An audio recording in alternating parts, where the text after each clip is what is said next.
some stuff that you wanted to announce. Um, Oh, and yes, we are we're live. live. Yes, we're live. I guess let me put that down for a moment. And I want to show you all as you guys come in. I'll give you all a few minutes to come in because we did start a couple of minutes late. Yes, there he is. I think I just heard him pop in there. Perfect timing. There we go. Perfect timing. I was waiting for a moment because Chris was having some I guess internet issues or computer issues, and he's able to get them resolved, and he's in here. But I wanted to show you guys we have some very special guests. We have Doom and Gloom headquarters here, as you see. We have Gloom to my right, and we have Doom right across from me, and they're going to help us break down some very interesting topics. And and also just to get their take and opinion on some of these stories that we have. Of course, you guys know we had Roe versus Wade was overturned, which for me actually, believe it or not, that actually kind of surprised me, which we'll talk more about that later. But at the same time, it didn't surprise me, but so we'll talk about that too. We will also go into a very interesting article that ties in with this, going into artificial wombs. And this is something that Doom and Gloom has talked about, and I will let them take the floor and explain this because it was such a mind-boggling concept when I was reading it that I was like, whoa, what is going on here? Is this the reality that we're actually living in? And Ali was actually showing receipts and showing that this is something that is literally being worked on in labs. So we're not going to, we're not going to be like some people, and because it sounds strange, that we're just going to ignore it. If there is actual science behind credible medical and scientific journals and whatever, who are at least even contemplating this stuff, we're going to talk about it because this is what we do on this show. We talk about the fringe stuff. And I don't know if you guys saw in the thumbnail, well, and we're going to talk a little bit about with the Roe v. Wade stuff, we're going to talk a little bit about Roe herself, because I know Chris has some stuff that he's been holding on to for a while that he's wanted to bring out about Jane Roe. And then, of course, we can't talk Roe v. Wade without talking Margaret Sanger, in my opinion. So we're definitely going to get into her. Guys, I hope everybody's good. Hi, Chris. Hi, Chris. All right, you there, Chris? Yeah. I'm just trying to get this shit fixed. So that's the only reason why I'm off camera, because I'm moving too much. It's all right. Well, when you're ready, we'll be ready. And think about it. Sebs and Ali, they're doing you a solid right now. They're hopping on cam. They normally, 50-50 are off cam. So Word. Depends. No, right? We're being blessed right now. For now, until it starts glitching, then I'll go off camera. But lately, it's been better. Yes, and then we got one other subject. The reason why this subject is so significant, I feel like, to talk about is because it's not about homosexuality. It is about hypocrisy. Hypocrisy is something that I have a big problem with. And so for those who don't recognize that gruffy looking, silly ass man down in the thumbnail, he goes by the name Reverend Jessie Lee Peterson. For you guys who forget about him, the one who's always calling everybody beta males and always shitting on the black community, and who you can look at his family tree would be people like Candace Owens. This is who we're talking about here. So these are all the subjects that we got, and of course, no, you're fine. I got disconnected. It all slowed down, and I'm like, I went out. Sometimes lately, I've even been having signal problems, and I thought that I got pretty damn good internet, but you never know. Those are the subjects that we got going. So let me go on ahead and shout out to some of our friends out in the chat. Signs, I was trying to type this out to you, but I didn't. I thought I tapped it, but I didn't. Says if I don't make it or have to leave in a hurry, I'm helping my neighbor get to the hospital. Best neighbor ever. So love to all. Hey, if you have to take care of your neighbor, first and foremost, please, health is always more important to me that we take care of each other. So you can always catch us later, or catch us on the next one. So we definitely, appreciate all that you do. Signs, for those who don't know, I say it all the time, but I don't feel like I can say it enough. Signs has been one of those, day one kind of supporters of this show and my other channel from the beginning of when I've been doing this. So got a lot of love for Signs and for Kelly out there. I see Kelly's in the chat, and then I got my boy John. What's up, John? Chicago. What up? Yeah, it's Chicago. Yeah, you remember. Yeah. And then we got Yipper out there also. Signs had a question. Let me get to it just in case Signs has a run. Says, so on the other side of this question, if 2 or 3 fertilized eggs are destroyed during the in vitro to uterine implant, is that considered to be 2 abortions in one pregnancy? Oh, Lord. Oh, boy, Signs. Get to the hospital, Signs. Yeah. Wow. I don't know how they'll classify that. How do you punish that? I don't know. You have to come up with a creative way to punish that because, They're Republicans. The only thing they're creative at doing is punishing people. The whole thing. W. Yeah, W. Yes, where's Dubster? I'm going to send him the link. I will. This is probably one of the few streams where he's going to be like, yeah, I agree with almost everything they're saying. And for some of our people who typically agree with us on a lot of stuff, you guys might have some disagreements with us, and I understand if I get some thumbs downs on this one, but we got to just call it how we see it and present the information. There's Mr. Lawson. How are you doing, brother? Hello, Chris. Hello, guys. What's up? All right. Let's see, and we will go on ahead and throw the intro up.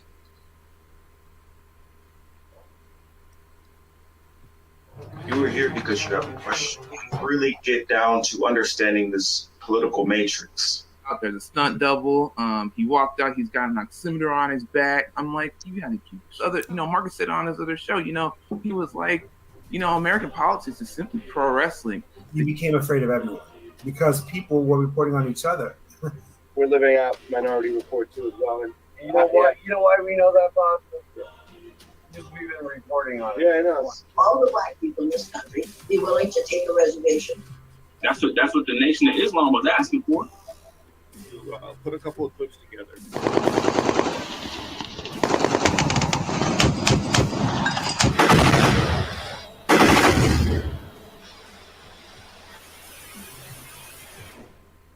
It's crazy to see how much Martin Luther King really began to look like, damn, man, Malcolm was fucking right. I mean, what is the elite's end game? There's this assumption that as a black commentator or black journalist that you're not informed. Relationships, that's a skill we have to learn. It's even more kind of mind-blowing because we're supposed to be the multicultural space. Trying to drum up money to keep the war machine going so they can keep the donors happy. Yeah. Do the Chinese own part of that? Began a long time ago. Ukraine has had a neo-Nazi problem for decades. Proof of sanction, am I right? I don't know if Dom Copters will do it, but something's got to be able to save the world. From the private industry here. Like I say, people come on here and they can say stuff they don't normally say on their own shows, which is fine. It's McDonald's. You do. Ooh. And their cholesterol is going to go down. Yeah. Look, we only exist because we have the biggest military, kid. And silencing a person like Julian Assange. Because it affects everybody. It's day, last week, believe you me, because they know who you are. They watch. They got people that's going out there. They don't want you guys having the conversations that you're having on this show. Mm-hmm. So it affects the political matrix today.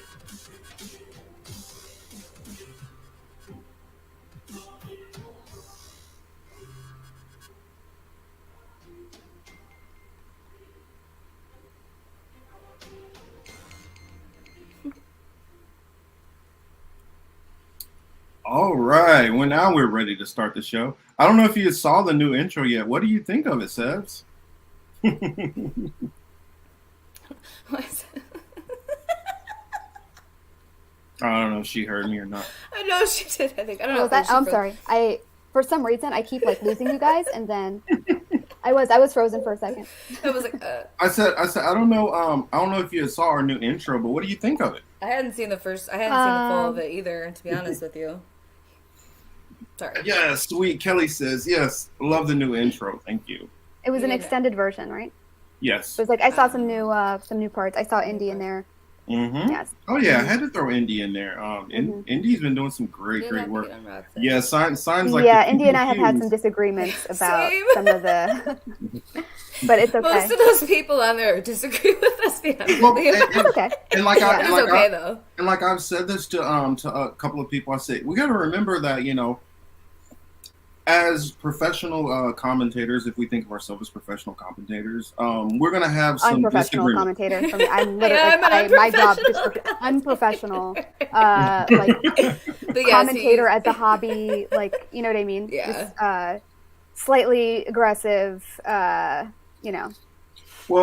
even though I don't get paid for it, I consider technically I've gotten a couple of dollars here and there, maybe like $10, $15. But I consider myself a professional because I try to carry myself professionally and try to take it as serious. You care, yeah. I do care about it, and so sometimes I will try to work on, content with people that I don't always. No. People, I put it this way. There's people who are very professional who are totally disingenuous, who just are like complete frauds. So professional means like jack shit. If I'm being for real. So I mean, I'm just saying. But because you could be like unprofessional and like kind of just like shooting the shit, whatever, being yourself and like be telling the truth and being honest and being like authentic and genuine and real. Or you can be, like, oh, I'm using nice words. I'm going to be nice to you. I don't hurt your feelings. You know what I mean? It's like, give me a break. So that's all I'm saying. Yeah, I agree. Yeah, unprofessional. So we're gonna have peace. You come in peace, though. I see Misha is in the building. I see Baba Yeager's in the building. From nothing to something construction. What's up, cuz? What's up, Darius? Glad to see you in here, fam. But wait, really quick, Marcus, how are you feeling? Really quick, sorry. How am I feeling? I got a little bit of congestion. Headache is subsided, and I got a little bit of energy back. But after here, well, I'm not gonna go live tomorrow, so I'm gonna save myself a little bit of energy, and I'm out from work, the quarantine till at least Wednesday. So, nice. So I have some time to recover. But what was it, Thursday night or so? That's when it because I think I talked to you then, and I said, I got a little bit of a cold. It kind of feels like cold symptoms. And then right after that, my energy level just dropped off a cliff. I mean, and then my lower back was killing me. It was no way I could sit that was comfortable. And so one moment I'm sitting upright, and I got to lean on one side, and lean on the other side, and then get in the bed, and then I have an adjustable bed, so able to prop my legs up. And have to do that, and then still just turn on my stomach, and it was couldn't get comfortable for nothing. Just terrible. Pain all, and then almost everywhere I've had an injury, and Ladarius knows I've had tons of injuries.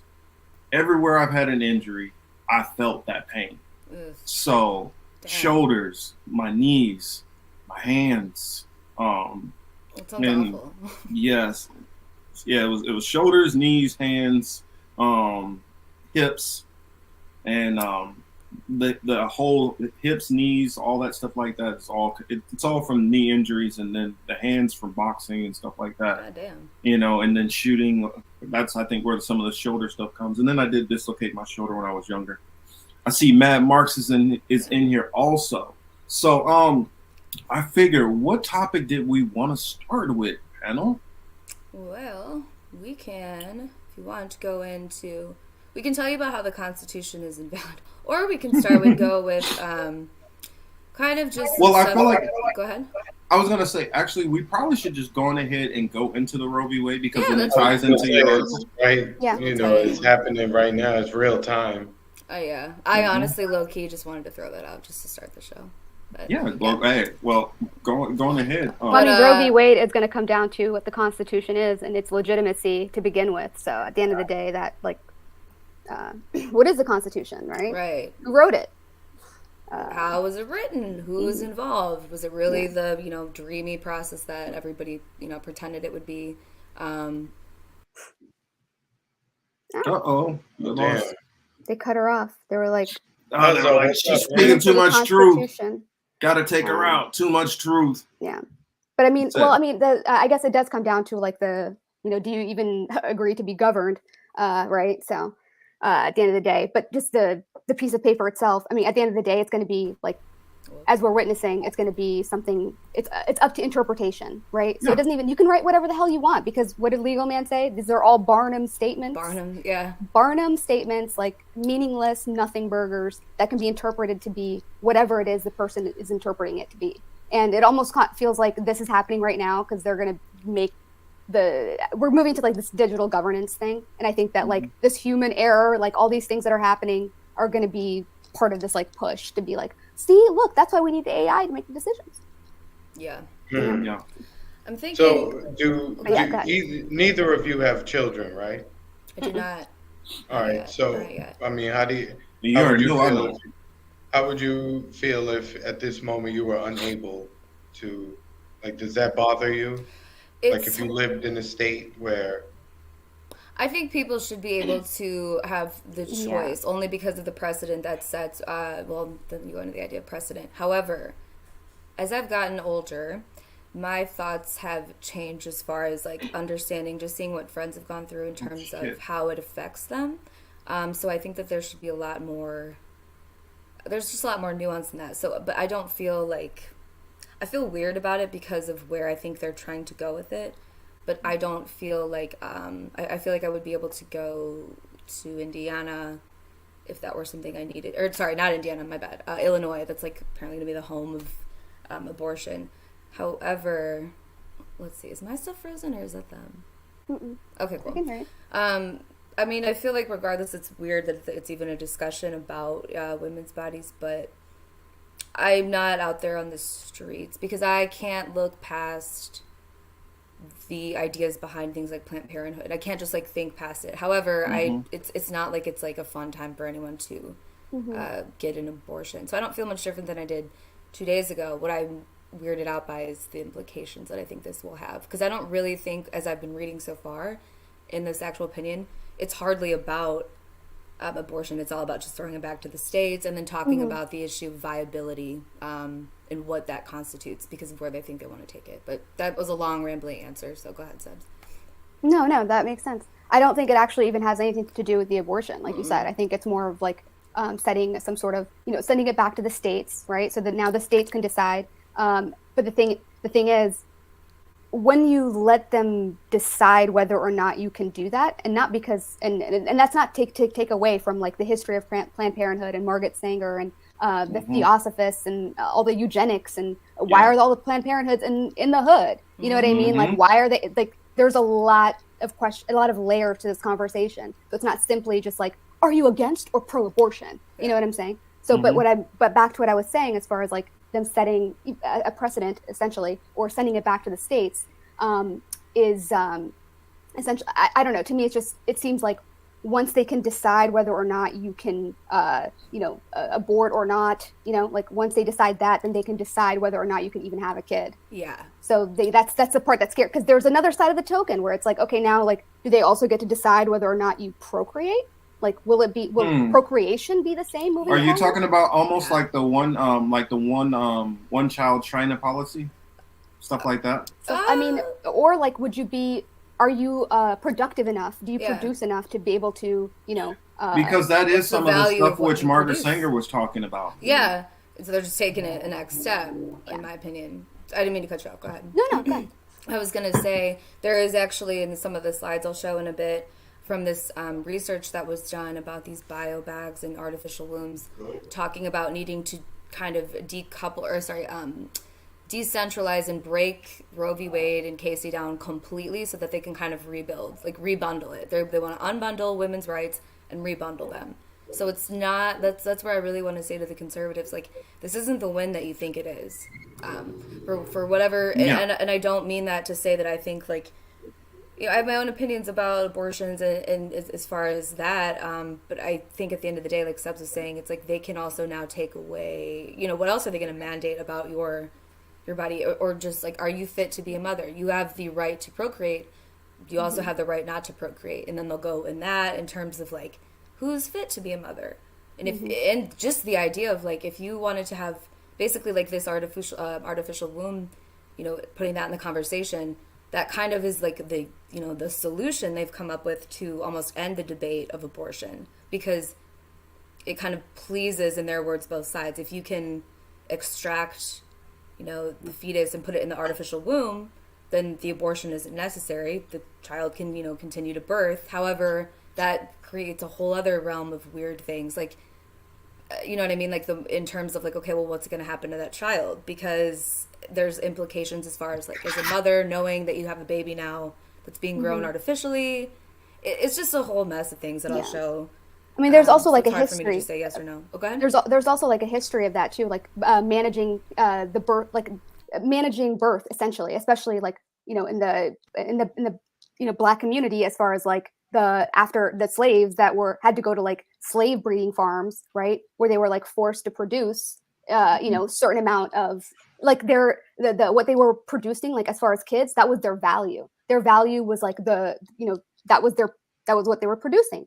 So there's also a whole other layer. There's another conversation to be had about like melanin and everything, because that is something that actually ties into all this, as far as like the biomedical, bioelectronics, and how they're making that, able to be compatible with humans, is actually extracting melanin, and they can get that from from mushrooms and all sorts of different places. But that is a very key spice that we don't talk about in a real way.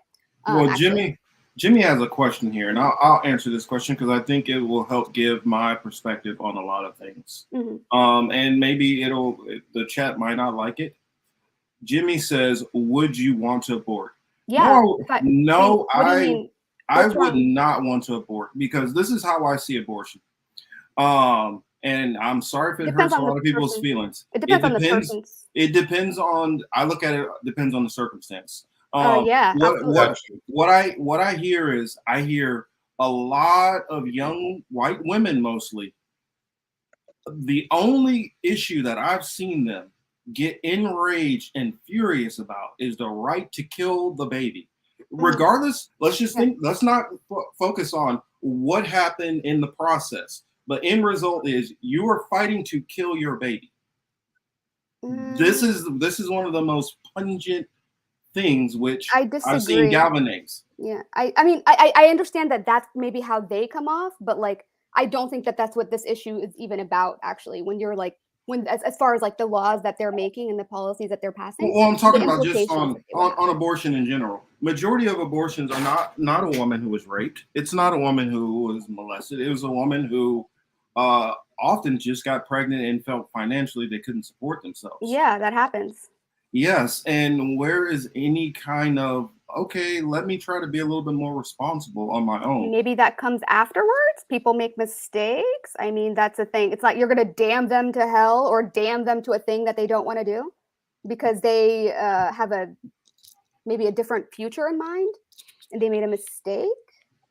Hey, and that's the reason why I don't. That's a white woman problem. That's the reason why I don't vote. That's the reason why. Well, I'm like genuinely curious. No, if you look at majority of the people, if you look at majority of the most vociferous people who are pushing this, it is majority white women. You can literally see it in the marching out in the streets. But I'm not talking about them. I don't really like. I mean, sure, yeah. There's white women. Yeah, that's what I'm saying. Is I just find it interesting that this is the one issue which gets women up in arms. We have all these different things going on around the world. You see the people with their Ukrainian flags all through their things, and then they virtue signal all these things. But this thing will get action out of them. And I think this is part of why it came to be. I mean, you could say the same thing about guns. Hold on one second. You could say the same thing about guns, though. You could say the same thing about guns and a certain demographic. Yeah. Where it's like, they don't care about anything else, but you come for today.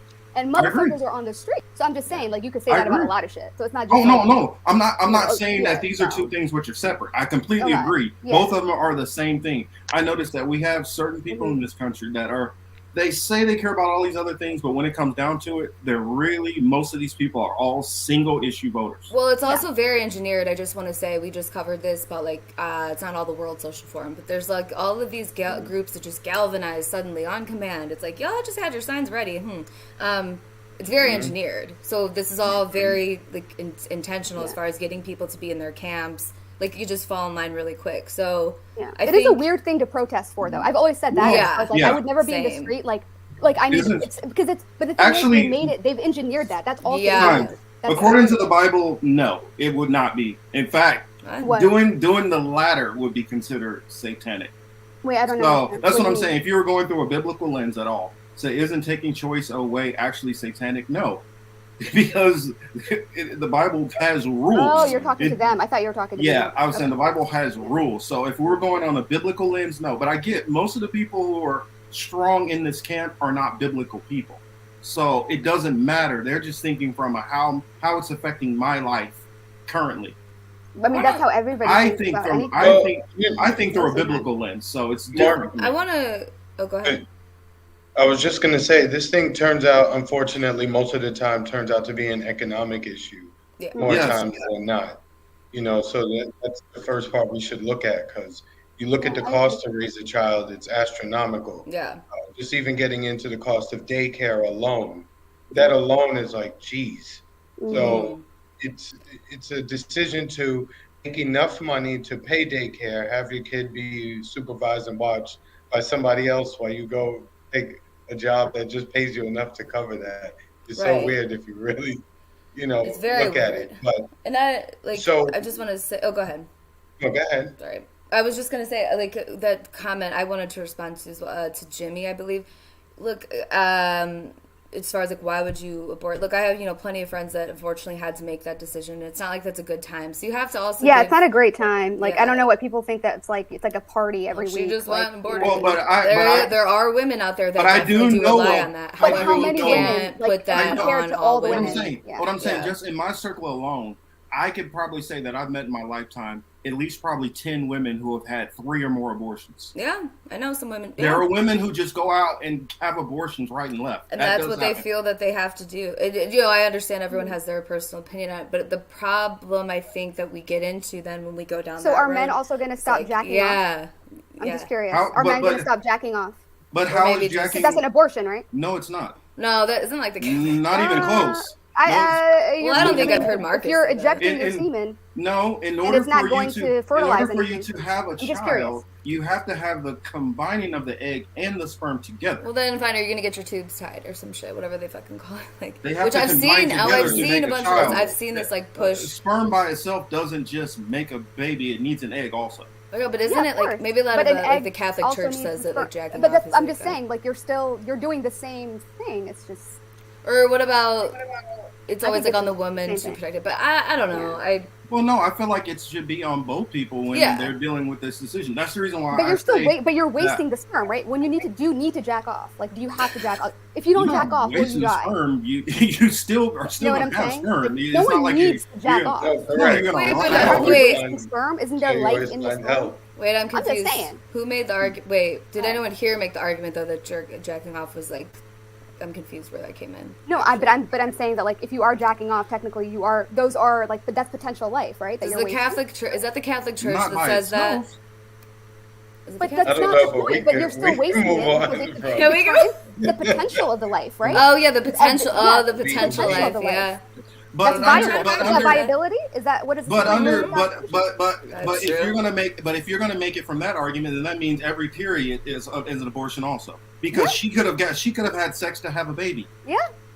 That's going way too far in the analogy. But where does it stop? Like I'm just saying, where does it? That's why it's weird that they're trying to legislate all this. Where does it stop? When two people come together to have when 2 people come together, sex. And that sperm and egg meet, that is creating a baby, not just a woman walking around with eggs and she has natural menstruation. But you're still wasting, right? It's still like it's but still the body. Life. But no, because unlimited army. The logic would but does it say that every woman's job is to literally just lay there and just pop out baby after baby after baby? No, it doesn't tell you that that's what. There's no, whether in secular or in theology, where it tells you that that's what you only are supposed to do. But I'm saying if you're going to start dictating that on people, like it's going to get down to that where like. But I have to catch you at that point. I didn't dictate anything. I just gave my opinion. I'm not saying you. Oh, I thought you meant him. Oh. Yeah, I'm saying like when it's being dictated, like where does it stop? Because if you're banning that, it's like, so are you? I see. I thought you were actually saying Marcus said that. I was like, I don't. No. Marcus said that. Let's look at it. Because sperm has it's technically like it's potential. Plus, I also look at it like this: because of the fact of abortion, because of poverty has been pushed in the Black community. It's led to over 22 million abortions, leading to a decrease in the population. And if Black people always want to talk about we don't have political power, well, you're getting rid of your fucking numbers. Yeah. It's very interesting. We're literally doing what Margaret Sanger wants us to do: population control on specific group of people. Like, she literally, part of her goal was to get Black women and Latinos and Native Americans to have abortions. That was part of her goal. Yeah, I agree. That was the whole point of Planned Parenthood. That's what the foundation of Planned Parenthood was. That's why there's a lot of layers to this argument. But like, all those conversations need to be had at the same time, like we're doing now, rather than like, in fragments. Because then, if you're just going to just talk about that, but then not talk about the other thing and the other thing and the other thing, then you miss like the big picture. Let's say so that would mean like let's say a guy couldn't get a woman. No woman wanted to have sex with him. He has to just basically be celibate and never touch himself for the rest of his life. Where does it stop? I don't know. I just don't think that. I don't think anybody has made because that would be like. I think the Catholic Church has. That would be like, but the Catholic Church, all of us agree. I'm not saying you're saying that. But don't we all three of us here agree the Catholic Church really doesn't know what the hell they're talking about most things? Well, no, but they have a very they're basically partially one of the most corrupt organizations on this planet. Yeah, one of the oldest. They literally spread more murder and genocide across the planet than anybody. So I don't feel like the Catholic Church has a moral ground to try to dictate to anybody. But they certainly have quite an influence in the Supreme Court. Because they have money. Because they have money and they're able to push candidates. Well, yeah, and I think that DC is an extension of Rome, but that's a different story. Well, but that's not. That's actually very connected and correct because I mean it fits. Yeah. I guess we lost Chris for a second there. He's like, no, okay, my bad. I thought you were saying that Marcus said that during. Okay, I got confused. So now it's full circle. But yeah, there are many. I was just saying, like, where does it stop as far as like, right? Like, when you're like dictating certain things, it's like, Well, I think what they're and I hate to be the one who's almost even. I'm not really siding with these people because I don't respect or agree with conservatives on damn near anything.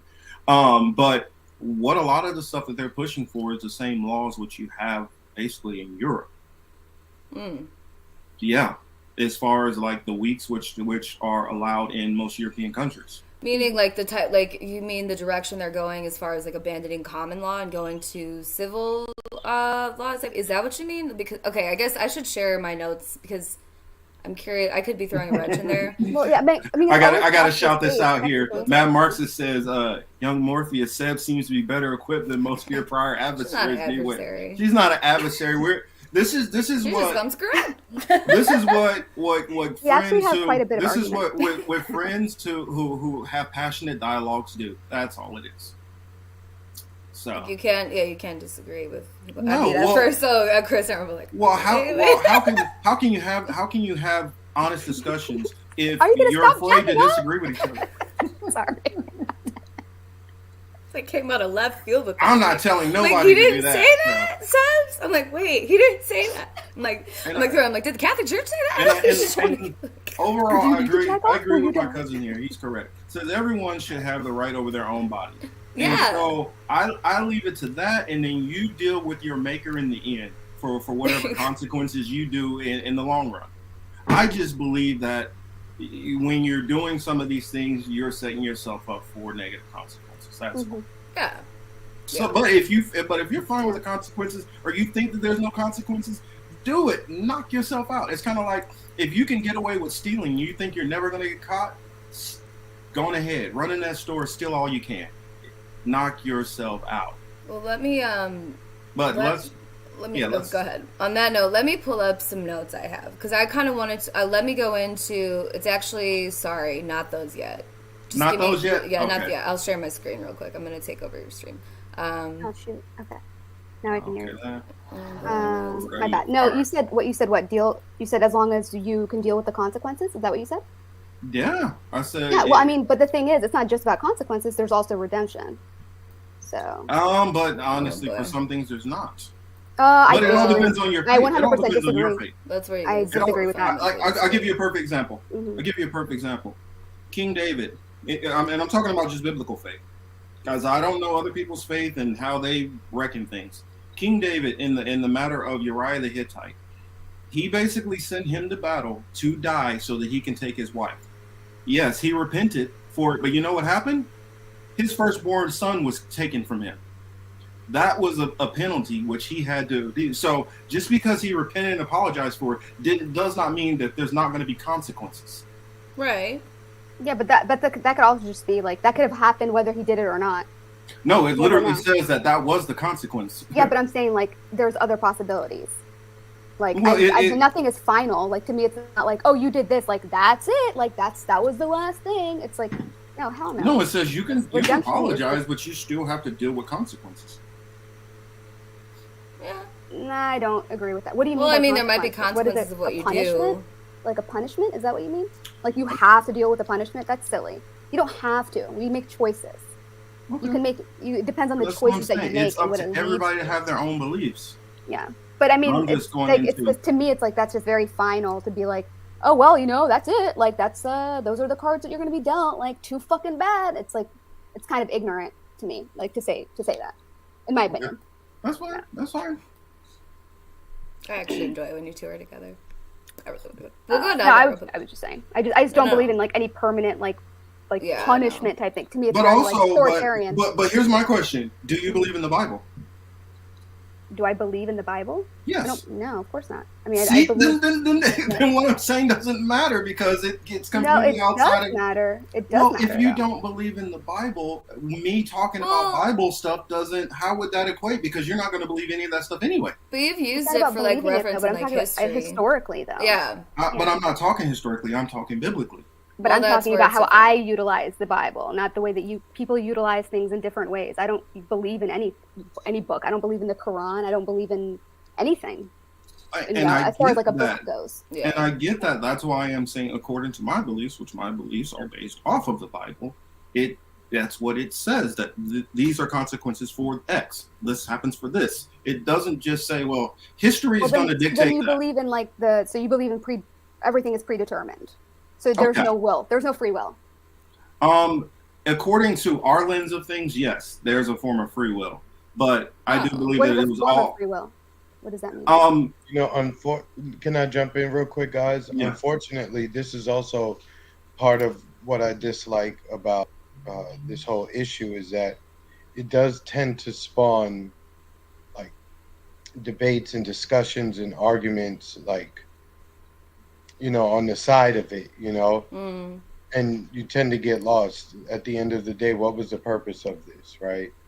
What were they trying to do? Was it purely a political move just to get people to come back to the system, or was it something else? Did they truly believe this? We know it's not the latter because I'm sure all their mistresses and side chicks get abortions all the time.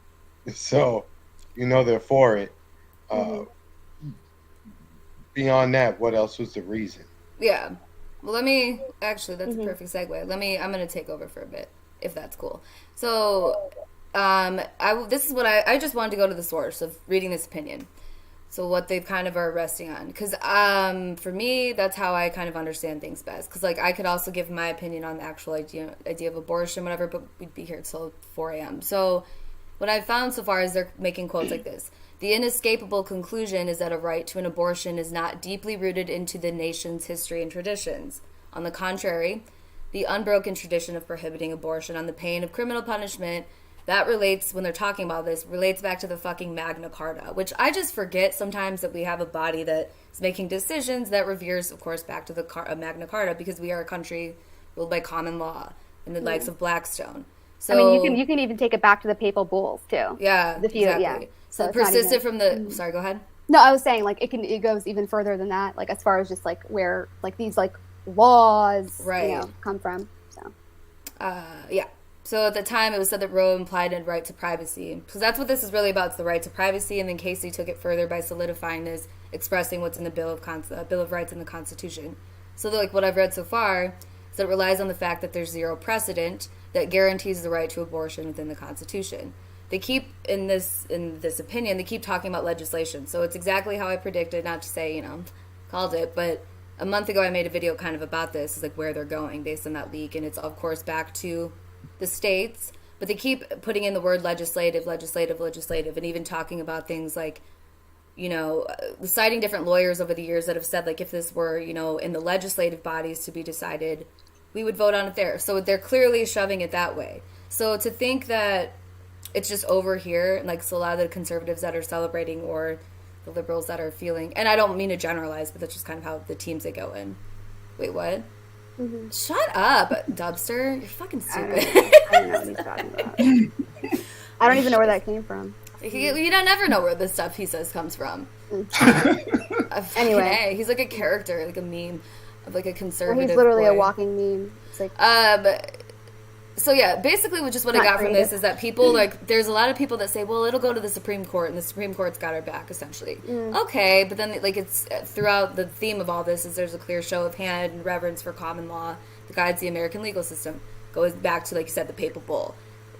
So to think that, like, things have changed so much over the years, and there's this, like, reverence to the Constitution. Like, the Constitution doesn't even do what it says it's supposed to do, which is protect, at the end of the day, the people from the government. When you can't even escape, it's like a maze you can never get out of.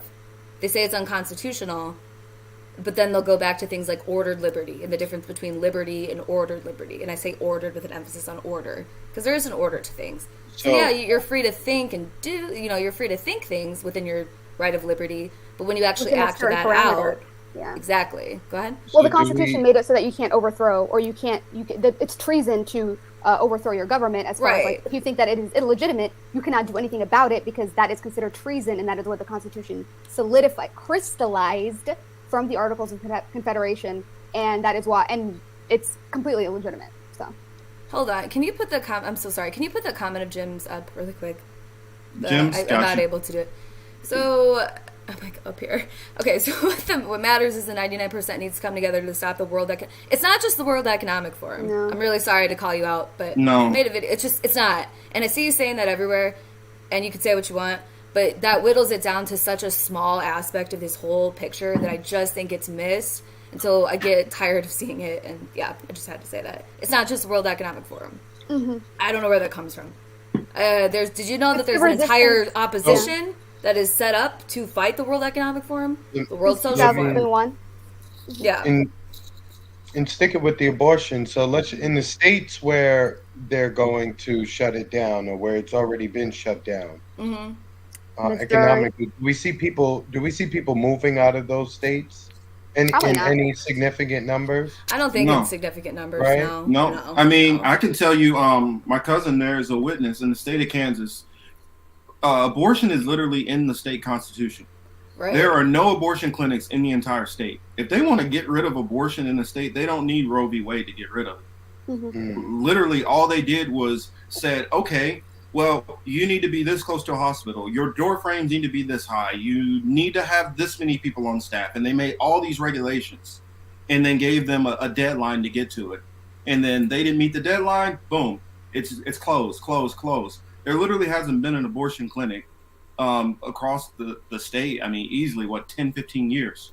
And abortion is still in the state constitution. Yeah. I wanted to bring up, I'm just showing some things I had from like a video I did last night. I just thought it was really interesting. Sorry, just to go back and like, I'll go through this quickly and then we can talk. So the Constitution would say that blacks weren't full humans, so stop with well, yeah, and but we all pretend that it's like. I wasn't supporting. I was literally saying. Yeah, they're not supporting it. Who said that I was? What? I literally. No. In general. He's talking in general. Oh, okay. Yeah, I was like, no, I was literally just saying. He's talking to any of those people who pushed the Constitution. That's right. all. There's like, yeah, the Constitution's gonna save us all. Like, no, it's not actually, not at all. Constitutional conservatives. Yeah, I mean, and also for voting, it was only allowed for white males who owned property to be able to vote. Mm-hmm. And just like for the people that, cheer about liberty, like your own Constitution says, yeah, you can have your idea of liberty, but at the end of the day, ordered liberty is what rules the land. So why I'm showing this actually is because, again, this opinion hardly talks about abortion, what's going to happen. I'm telling you, I don't think it's... Maybe it'll get outlawed, but then I'm also seeing people that are starting to push for, like, using Bitcoin to pay for... Like, there's going to be a whole myriad of issues that come from it. But it's more about the implications of viability and when life starts. So, yeah, go ahead. Mm-hmm. No, I was reading I'm gonna read a couple of comments from Rockfin. We got Leonard Trust Fund, and he says, look, if birth control was absolutely safe for women and didn't cause blood clots, I think we'd have a different argument. And rich people can buy lots of boxes of Plan B.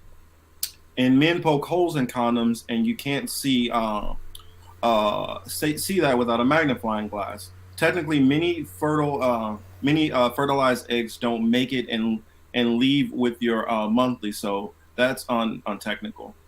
Look, I think a lot of this was done, of course, for political reasons to garner up support before these midterms. However, so I think that's kind of like, in quote, the red herring. And then the other shit they're going to do has to do more with the idea of viability and whether you even need to have abortions anymore when you can just extract an embryo and put it in an artificial womb. That's like my general notion here. But to go back to this actual opinion, I actually found it to be fascinating that it was written by Alito, who's a conservative, who of course was dissenting, and that's how it got overturned.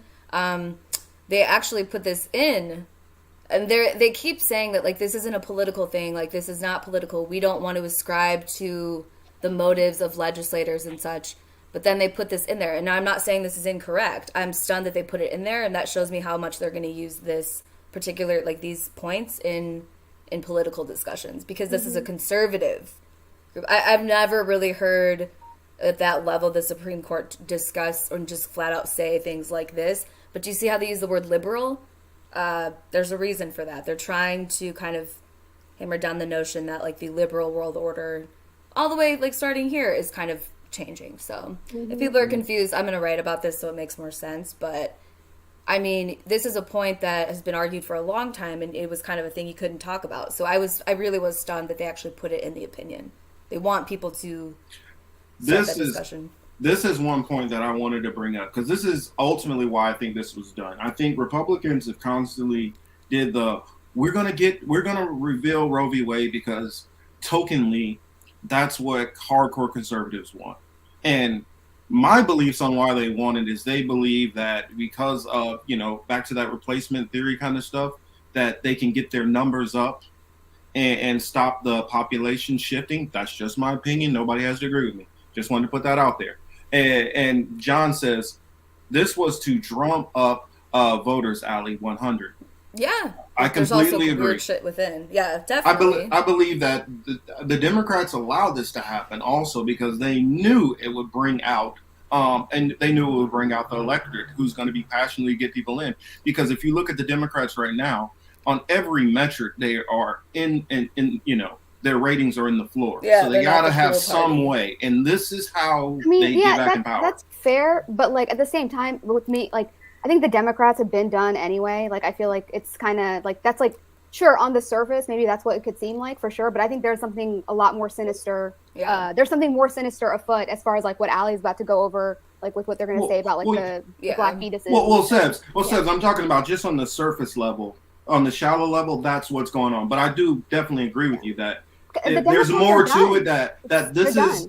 Yeah. There's more to it that like you guys are gonna bring out that's deeper than that. But yes, I do feel both things can be correct.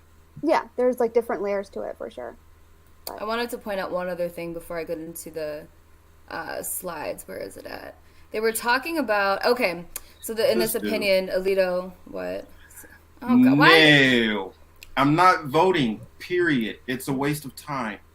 He's just trolling you. Yeah, he's trolling. I know. So another thing, a point that they were bringing up that I was like kind of looking for it. They were basically saying that the people who were arguing in favor of Roe were saying that, let's see, important motives for making laws originally were the fear that Catholic immigrants were having more babies than Protestants, and the availability of abortion was leading white Protestant women to shirk their maternal duties. So it's like some of the shit that they go back to, it's just comical to me to think that, like, people see the Supreme Court as some kind of, like, savior. It's like they're going back to the Magna Carta, like papal bull, like the Catholic and Protestant shit. It's just, it just made me laugh is all. But yeah, I'll have to talk about this more later because I feel like I'm gonna get off track when I go into like the intricacies. And remember, of the I told laws. you you're definitely welcome, and I need Sebs to send me her email also that you guys can upload your articles onto our Rockfin channel. And I just want to let you guys all know out there that we are up on Rockfin 2, the Political Matrix. So if you guys want to hop over to Rockfin, check us out. You guys can. Make sure you subscribe just in case we get in trouble on here. But yeah, I'm leaving it open to the ladies if they would like to upload their articles over there. It is definitely welcome. Okay. Yeah. No, I was what the thing that you were going to say, Ali, about how they were saying even on the opinions that most of the babies that are aborted are black. Wait, let me pull it right? up again. Yeah.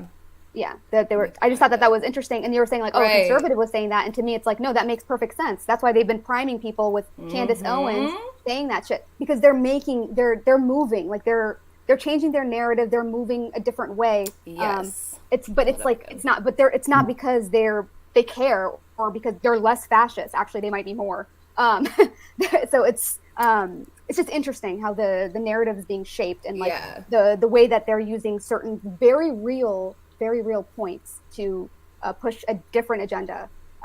Yes, it's like you read my mind. That's exactly what I'm trying to show here. I'm like, wow, isn't that interesting? But it's not. It shouldn't be surprising that they put that in there because they know someone like Candace Owens going to double down on something that is very true. Look at the history of it. However, I don't like where this is going because again, we're going to go into the viability discussion and like what constitutes when something is viable and natural, and the idea of just do you want real equality, ladies? Then you have the right to not procreate, and you could just give your embryo to the state technically and raise it in this bio bag, and then depending on the value of that person, will that, I don't know, it's just there's so many variables here depending that on your are gonna get genetics, talked depending about. on your Genetics. Okay. This is like it's the Nazis like eugenics like wet dream. Yeah. For real, like actually. I mean, not that like they were being funded by the Commonwealth, so it's not even just like the Germans, but the fascists, the Nazis, whatever, like that whole ilk. Chris, I want to ask your opinion on this one because I tend to disagree with this comment.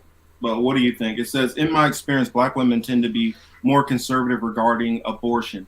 I would say older black women, but not the younger generation. They have most younger black women have no compunction about having an abortion. I mean, it just depends on like the situation, I guess. And I guess the black woman you're talking about, it depends on which ones. I don't know. Like, I mean, that's really more of a generational thing, right? Again, as we've moved away from the larger family unit, you have to start thinking about these things. When you live in the proximity of your family, the thought of having a baby is a little less scary when you know that you have support amongst you, right? If you're in a situation where your support group is 2, 3, 4, 5 states away, and you're really there by yourself, maybe you have a best friend or a cousin or something like that, and you're not sure where this is going to go, and you're envisioning potentially you may end up by yourself. These are things you got to think about, right? And that I'm sure people do think about. At the end of the day, we're still talking about somebody else's choice. I'm on this side of, if that's what people want to do, let them do it. I'm not going to get in the way. So. Let me share one more. I'm going to share the article to kind of segue into this. Reality says maybe people I know are not young, but I'm saying, I would say definitely the crowd that I grew up with, a lot of them had abortions. It was not even, and in fact, some of them might not even want to have an abortion, but their boyfriends convinced them to have abortions. So, I'll just put that out there too. It's not always the woman who's just deciding to go have one. A lot of Correct. times it's men trying to coax them into it. Let me, if you want to put that up, one more thing.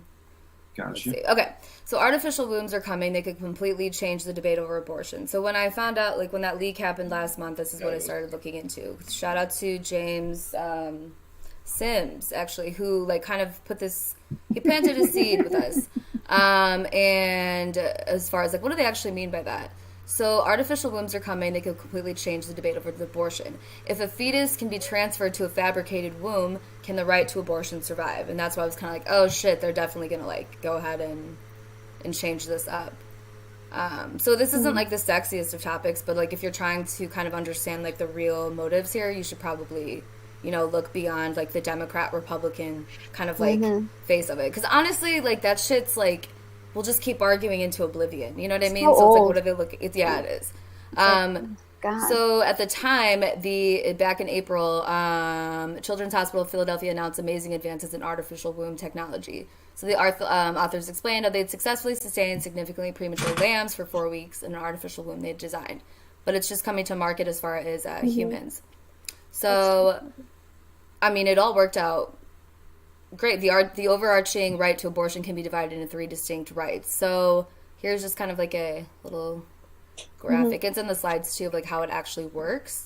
But yeah, it's a thing. The lamb like grew like perfectly fine and was born. So they in China right now, I believe they've worked on and finalized a mechanism to have these like AI nannies that can take care of babies that are growing in these artificial wombs. So it's a global thing. It's not just like it's, you know, I'm not saying that like because somebody in the chat was up there at the top. They were like, "Oh, well, that's far off from happening." I want you to double down and explain. This is not something that's far off. Absolutely not from happening. No, I understand it's scary, but absolutely not. They've been working on this. I mean, think of like CRISPR. When was that? Like, when did all that shit start? They've been working on this a long, long time. It's not far away. I understand that it's scary. The Genome Project, like since they started, yeah. And so it's saying, why is this technology relevant to abortion? The reason is that, as I've argued elsewhere, the constitutional right to abortion in America actually amounts to a conjunction of 3 separate but overlapping rights not to procreate. First, there's a right to not be a gestational parent. That is, a woman has the right to stop gestating or carrying a fetus to term. So it's like, okay. Second, there is a right not to be a legal parent. The law cannot force on a woman, against her wishes, the legal duties of parenthood. Finally, the right to an abortion implies a right not to be a genetic parent, for there's to be no child that comes into being, just her genetic offspring. And last thing, and then I'll kind of go into this. So they're saying like typically when a woman has an abortion, she can prevent all 3. She stops gestating the child. So yeah, I hope that this makes sense, but if that makes sense to people, it's like you have to unbundle all of this shit to even like legislate this. But if they're talking about how a woman has the right to not parent, they could go some really weird places with that in terms of what happens to you if the state sees you as not fit to be a parent and you do become pregnant. When they can just come in and then like essentially extract your child, put it in an artificial womb. I mean, that might be like a horror story, but if they're touching any issue, just that they can prevent something bad from happening, they can also flip that law, and it can be bad for others. So go ahead, Subs. No, I was saying, yeah, because the sword, yeah, like it goes both ways. Like that's the only reason why they would want to even legislate this in this way is so that they can like legislate some other shit. Like there's going to be like, you know, like I don't know, it's like the root of a tree or whatever. It's going to be, it's once you start, you know, once you plant it, it's like it goes so many different ways. Like, yeah. So they're just, to me, that's what they're doing. Root. So you're saying like exactly. So you're saying they'll tuck something in with whatever legislation they pass to supposedly quote, and then it'll sprout. Issue. Yeah. Got it. Yeah. That's kind of how I understand it, like visually. Yes. And they were talking about this 2017. Why would they? You have to look at like this media. Vox is a very, you know, it's very mainstream, but they're saying it for a reason. You shouldn't just ignore it. If a fetus can be transferred to a fabricated womb, can the right to abortion survive? And then like other articles I found were just talking about how this kind of thing is going to end the abortion debate. Therefore, you can go ahead and like toss it around like for, you know, politics, football. Meanwhile, they're working on this, and I don't know if the conservatives that are thinking, for example, that this is such a win are you really gonna like this any better? And I mean, it does take away the fact that, yeah, sure, you're not, if you believe that, killing the fetus, but then that brings in a whole other realm of issues. Like, okay, I don't want to be pregnant or I don't want to have a child, but then like the emotional effects of knowing you do have a child out there, it's like, do you know what I'm saying? It's just weird. Yeah, I know my fan is loud, Dubster. Thank you so much for the information. He's always there to let me know. He's such a Karen. Sorry, though, it is really loud. Do you want to see the manager, Dubster? That's funny. I tried to pick it up right away, too. That's funny. But it's very annoying. So I'm going to stop talking for a little bit because so my computer can, like, fucking, like, calm down. Who are they? Can anybody tell me who they are? What do you mean? They? I don't know. I'm seriously going to stop talking for a bit because this bitch is, like, heating up. I feel like it's about to blow up, so. Uh-oh. No, you're good. No, you're right. Yeah, let's see. Well, what are your guys' thoughts on that? Like, that being a thing? I know that kind of... I definitely believe it's a thing. What I've started to come to believe more and more is the stuff that sounds the most ridiculous or, you know, far-fetched is a lot of times a lot more realistic than the stuff that we've come to take as the norm or what the reality actually is. And so it makes a lot of sense to me. I mean, they're always trying to do a bunch of different shit in all these different labs. And, you know, if you think about just some of the stuff which they're working on with 6G, they're working on different things with the metaverse, trying to push that. DARPA is trying to push all kind of different things. They're always trying to do something. Sorry, you know. Dexter. Sorry. I feel bad. I always yell at him when he actually isn't doing it. He's always doing something wrong, though. It's like he's literally always doing something wrong. So it's okay. No, I was wondering, what's some of your thoughts, Chris? You've been kind of quiet. At the end of the day, everything they're talking about, I mean, they didn't just pull it out of thin air, right? They didn't just watch a movie and just say, oh, yeah, this is what's coming. There has to be some information that, you know, you can follow that leads into the conclusions and leads into the information that's available to make the reports that they do. Considering that they want to play God, it's totally in line with everything that the ruling class would like to do. You know, this, and it would be, what's the word? Like, it's engineering on a higher level for them. You know, so it's playing with babies, playing with lives. You know, it's the same old shit that they've been wanting to do for a long time. Shadow, you're funny. But no, but I do believe what they're saying. On some level, they're probably already doing it. It's just Well, I mean, you already know that.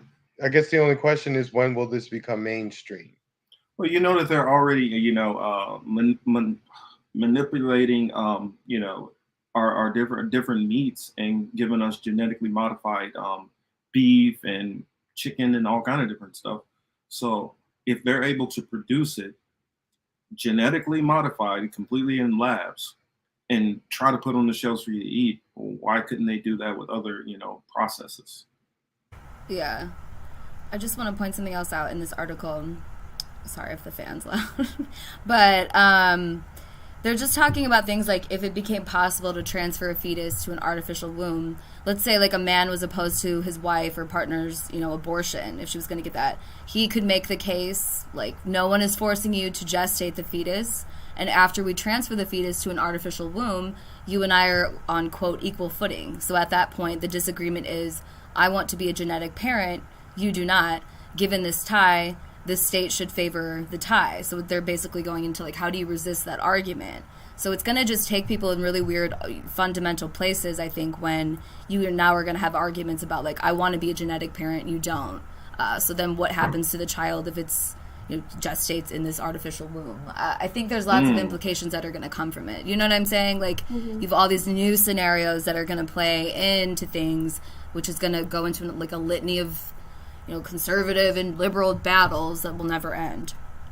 Yeah, but the really, like, they're leading you to the same place. That's the thing. It's like, no matter what they say, they're ultimately going to lead you to the same or very similar very similar places. Actually, I normally go back and forth with Dubster.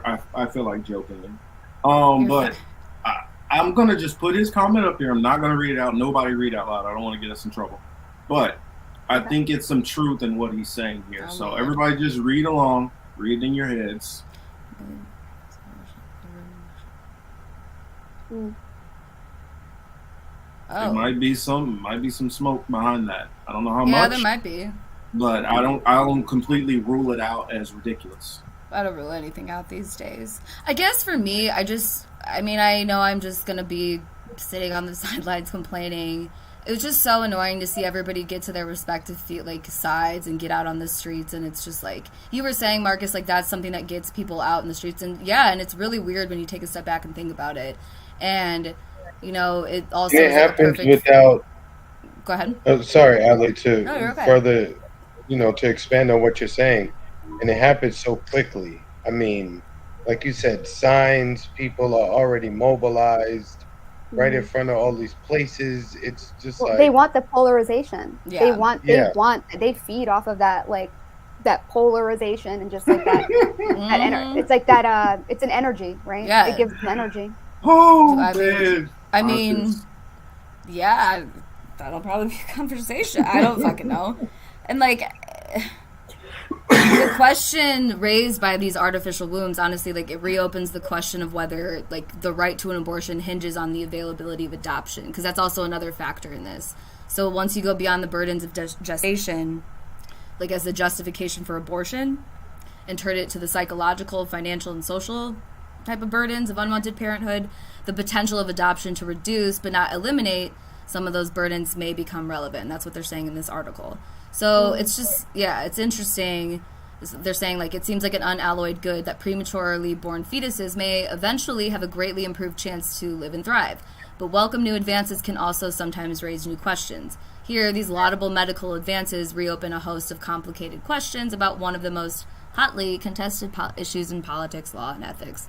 And I guess for me, how I see as far as, like, with the Constitution, like I was saying before, if this wasn't technically an issue on this level until the 70s when Roe v. Wade became, a thing. But it's actually interesting that, like, I don't know a ton about, like, Roe, the woman herself, but they really relied, at the time of talking about this issue, they actually relied on another related case to, like, kind of garner emotions from people. So it wasn't so much like the actual person of Roe. I know you said that Chris has some things to say about Roe, but I'd just be curious to hear.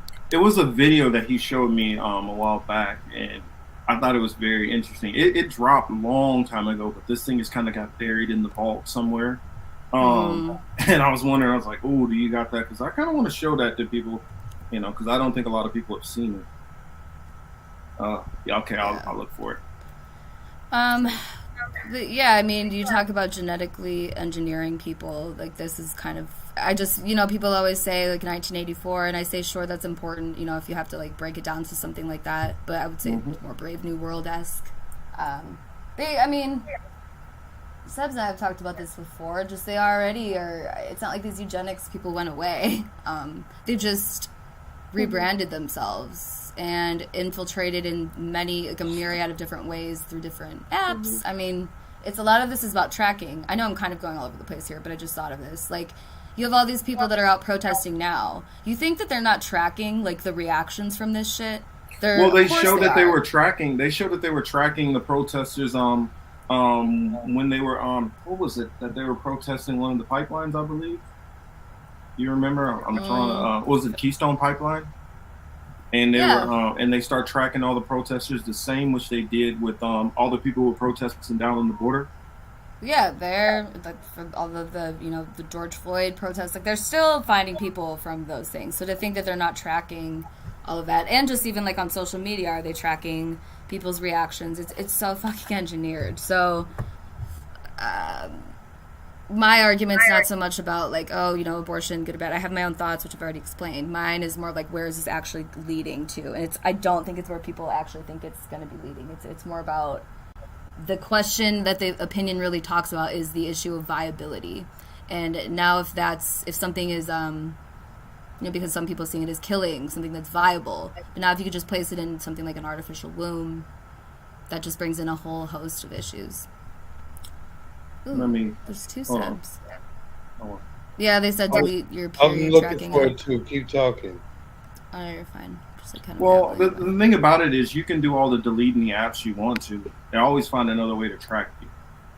And that's the reason why I've literally given up on the whole sense of thinking that I'm not going to be tracked. Yeah. I'm like, unless you're going to start living like Brill from Enemy of the State, then I don't know what you're going to do. Mm-hmm. I mean, or like Mel Gibson in Conspiracy Theory. I mean, you're literally going to have to be to that point. Like literally, okay, get rid of your phones, get rid of computers, literally get out of normal society, because whether you know it or not, and I know everybody on this panel knows, and a lot of people in the audience already know, there's cameras literally everywhere. Yeah. Mm-hmm. You want to go to the bank and get money out? There's a camera there. I mean, their privacy is not really, I don't know. It's like, I figured that was been gone. Oh, I was going to say subs. Yeah. It's like the red herring, essentially, like that. Like, even that argument, it's like when they talk about like even anything being anonymous or like, you know, private on the internet. Exactly. Like, is this real? Like, yeah. is this real? Sebs, I was actually going to say to like, because you did earlier today, you guys should all check it out. She did an episode about like the extropias, NSA, and Bitcoin and such. But when I was reading, and WikiLeaks. So the other day I was reading, like the original. So I was reading, I always forget the fucking name, and it's like very simple. Julian Assange's book that he did with a couple other people, and they were talking about what privacy actually means. And I was surprised to read this quote that it was Assange himself who said, you know, privacy isn't necessarily like no one knowing who you are. It's more about the idea of when you decide to let certain select people know who you are. So there is no literal privacy on the internet. And I feel like, not to make this about Assange, but just saying it's important to go back and kind of look at what he was actually talking about as well, if you want to talk about privacy and, you know, when you get into things like crypto and whatnot. I'm not super technical with all of it, but that to me was just like an interesting side note. But yeah, you should all check out her video, because it's like the notion of privacy to me is like it's like you said, it's like a red herring. They kind of like tell you like, oh, you can control your privacy. Yeah. So like you can own your data. Own your data. Yeah, I think Atras just said something about that in there. Yeah, they tell you can go ahead and have it deleted, but can you really? No. I find it an interesting time for them to start talking about it, like the mainstream voices, as far as like, oh, we should be concerned about your data. It's an interesting time to kind of bring that into the discussion, because I feel like but prior to that, it's not really involved like on the mainstream. Marcus, I sent that to you. Check you found it?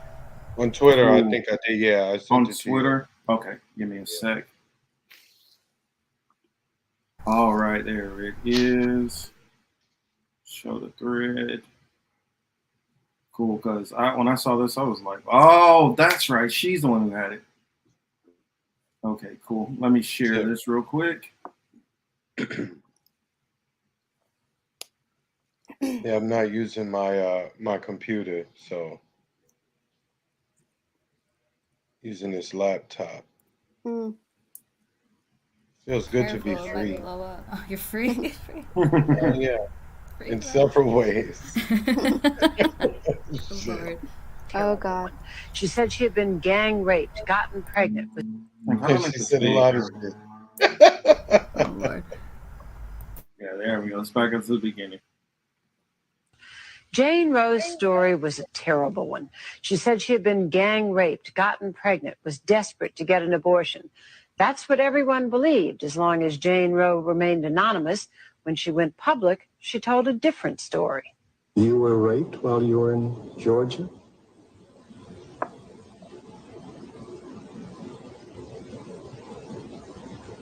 No, I wasn't. You were not? No, I wasn't.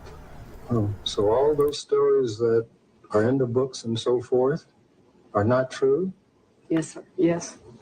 They're not true. Right. And it turned out that lying wasn't the only embarrassment this darling of the pro-choice forces presented. In her personal treatise published last year, Norma McCorvey told the story of her somewhat sordid life. Then she still adamantly supported abortion. Now she adds that to the list of sins she took with her into the baptismal pool. I've cheated people out of money. I've sold drugs. I was an abusive alcoholic for many years. I've done a lot against his teachings, But I think the far greater sin that I did was to be the plaintiff in Roe versus Wade. Yeah. Wow. This actually goes along with what I was listening to earlier about this other case that was more of like the foundations for the narrative behind Roe v. Wade, because now that makes sense to me why they wouldn't, regardless if that's even, if that's true or whatever, why they wouldn't want to focus on Roe so much. I mean, of course, that's like a gift to the conservatives that they'll double down on it for their own reasons, but that's interesting. And it really makes you wonder what all of this is really and has always really been about. Yep. Yeah. Wow. I'm glad that you found that, because that's always like we needed to show that. Yeah. Oh shoot! Stop! But I was like, yeah, that needed to be shown. And there's one other because we talked a little bit about yes. I just want to read off this list. I'll put it on the screen. Actually, yeah, I'll put it up, and then I'll read a little bit of this. Every time the media government, they're all on the same page. The messaging is the same. Something is wrong. I mean, things are moving as they should, according to them. Oh yeah, things are moving according to plan, but the plan is that they're always lying to us. Even if it feels like they're in our interest, they're not in our interest. Let's see. Here is the. So I want to bring up a little bit about Margaret Sanger. It says 13 things you probably don't know. Love black people. About Planned Parenthood founder Margaret Sanger. Let's skip now. Come on, catch up. Here, I'll skip ahead of all that. That's setting up the forefront for it. But it says 1. She proposed allowing Congress to solve population problems by appointing a parliament of population. That's one of the first things she did. Sanger called for the various methods of population control, including abortion, defending the unborn against their own disabilities. 3. Sanger believed that the United States should keep the doors of immigration closed to the interests of certain aliens whose conditions is known to be detrimental to their stamina, to the stamina of the race, such as feeble-minded, okay, how do you classify that? Idiots, morons, insane, syphilitic, epileptic, criminal, professional prostitutes, and others in the class barred by the immigration laws of 1924. Interesting, the year my grandfather was born. Sanger advocated a stern and rigid policy of sterilization and segregation to that grade of population whose progeny is already tainted, or whose inheritance is such that objectionable traits may be transmitted to offspring. People whom Sanger considered unfit, she wrote, should be sent to farmlands and homesteads where they could be taught to work under competent instructors for the period of their entire lives. Doesn't that sound like slavery? Just saying. She was an advocate of a proposal called American Baby Code. You guys really need to look that up. That's kind of bonkers when you get into it. 7, while advocating for the American Baby Code, she argued that marriage licenses should be provided couples by the right to only a common household, but not parenthood. In fact, couples should have to obtain a permit to become parents. That goes to what you were talking about earlier, Sebs. She believed that large families were detrimental. Tokenized procreation. Yeah, detrimental to society. The most serious evil of our time is that of encouraging the bringing into the world of large families. The most immoral practice of the day is breeding too many children, she wrote. The most merciful thing that the large family does to one of its infant members is to kill it, she continued. 9, she argued that motherhood must be efficient. Birth control itself, often denounced as violation of natural law, is nothing more or less than, which I won't even go through the whole thing with that, because I don't see anything wrong with using condoms or birth control or whatever. But she obviously had a problem even with that. Population control. You guys hear this theme over and over and over. Population control, she wrote, would bring about the materials of a new race. 11, Sanger wrote that an excess in population must be reduced. 12, we do not want word to go out that we want to exterminate the Negro population, Sanger wrote. Which, if you go into this letter, this is a letter she wrote to the Black churches and basically trying to be sneaky about the way to pass this information to the Black pastors to encourage abortion in Black communities. 13, in an interview with Mike Wallace in 1957, Sanger said, I think the greatest sin in the world is bringing children into the world that have disease from their parents, that have no chance in the world to be a human being practically. So, yeah, I'll just leave that. And I guess there's a clip. You guys want to see the clip? Sure. Yeah, let's pull pretty it bad. off. Oh yeah, we know it's going to be bad. She's pretty bad. Pretty bad lady. She was in Harlem, right? Doing Yes. When Mrs. Margaret Sanger opened the first birth control clinic in the United States back in 1916, birth control was a dirty word. The police threw her into jail as they were to do 7 more times during her crusade, a crusade that still faces the reasoning but unalterable opposition of the Roman Catholic Church. That crusade kept Mrs. Sanger away from her children for long periods. It helped to break up her first marriage, and she suffered constant, harrowing social abuse. Mrs. Sanger, in view of all of that, let me ask you this first of all. Why did you do it? I realize that you had an intellectual conviction that birth control was a boon to mankind, but I'm sure that others have that conviction too. And so what I'd like to know is this. What events, what emotions in your life made Margaret Sanger a crusader for birth control? Well, Mr. Wallace, it's hard to say that any one thing has made one do this or that. I think from the very beginning, I came with a large family. My mother died young, 11 children. That made an impression on me as a child. I was a trained nurse, went among the people.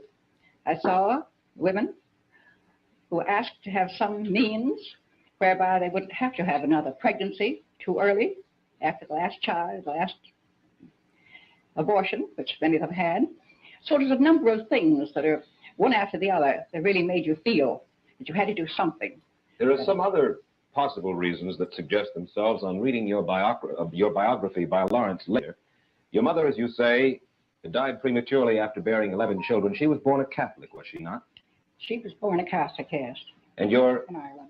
Your father was a sort of a village atheist who clashed with church authorities. And because of his atheism, his earnings dwindled under community pressure. You and your brothers and sisters were known as, quote, children of the devil, end quote. Could it be then that in part at least, you were driven emotionally toward the birth control movement because of antagonism toward the church, because that was a way to fight the church? No, I don't think I had anything of the kind in mind. I was what I would call a born humanitarian. I don't like to see people suffer. I don't like to see cruelty, even to this day. And in nursing, you see a great deal of cruelty and unnecessary suffering. At that time, there was no opposition as far as the church was concerned, any church.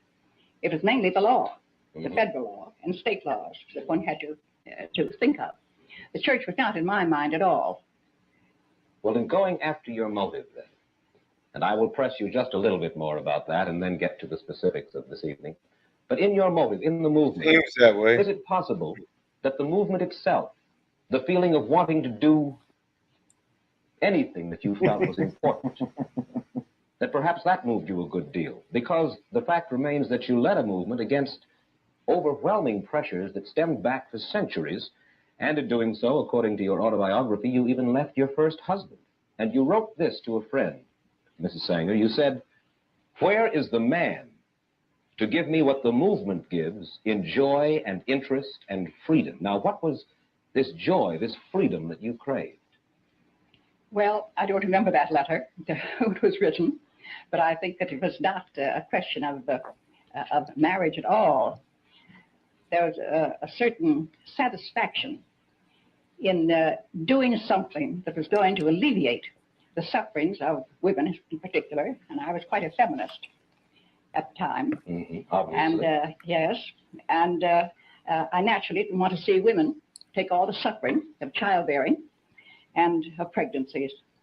So it was a pleasure, in a sense, I think that you were striking at an archaic law, which it was. It's put on the statute books by Anthony Comstock some years ago, and no one had stood up against it. No one had tried to change the laws.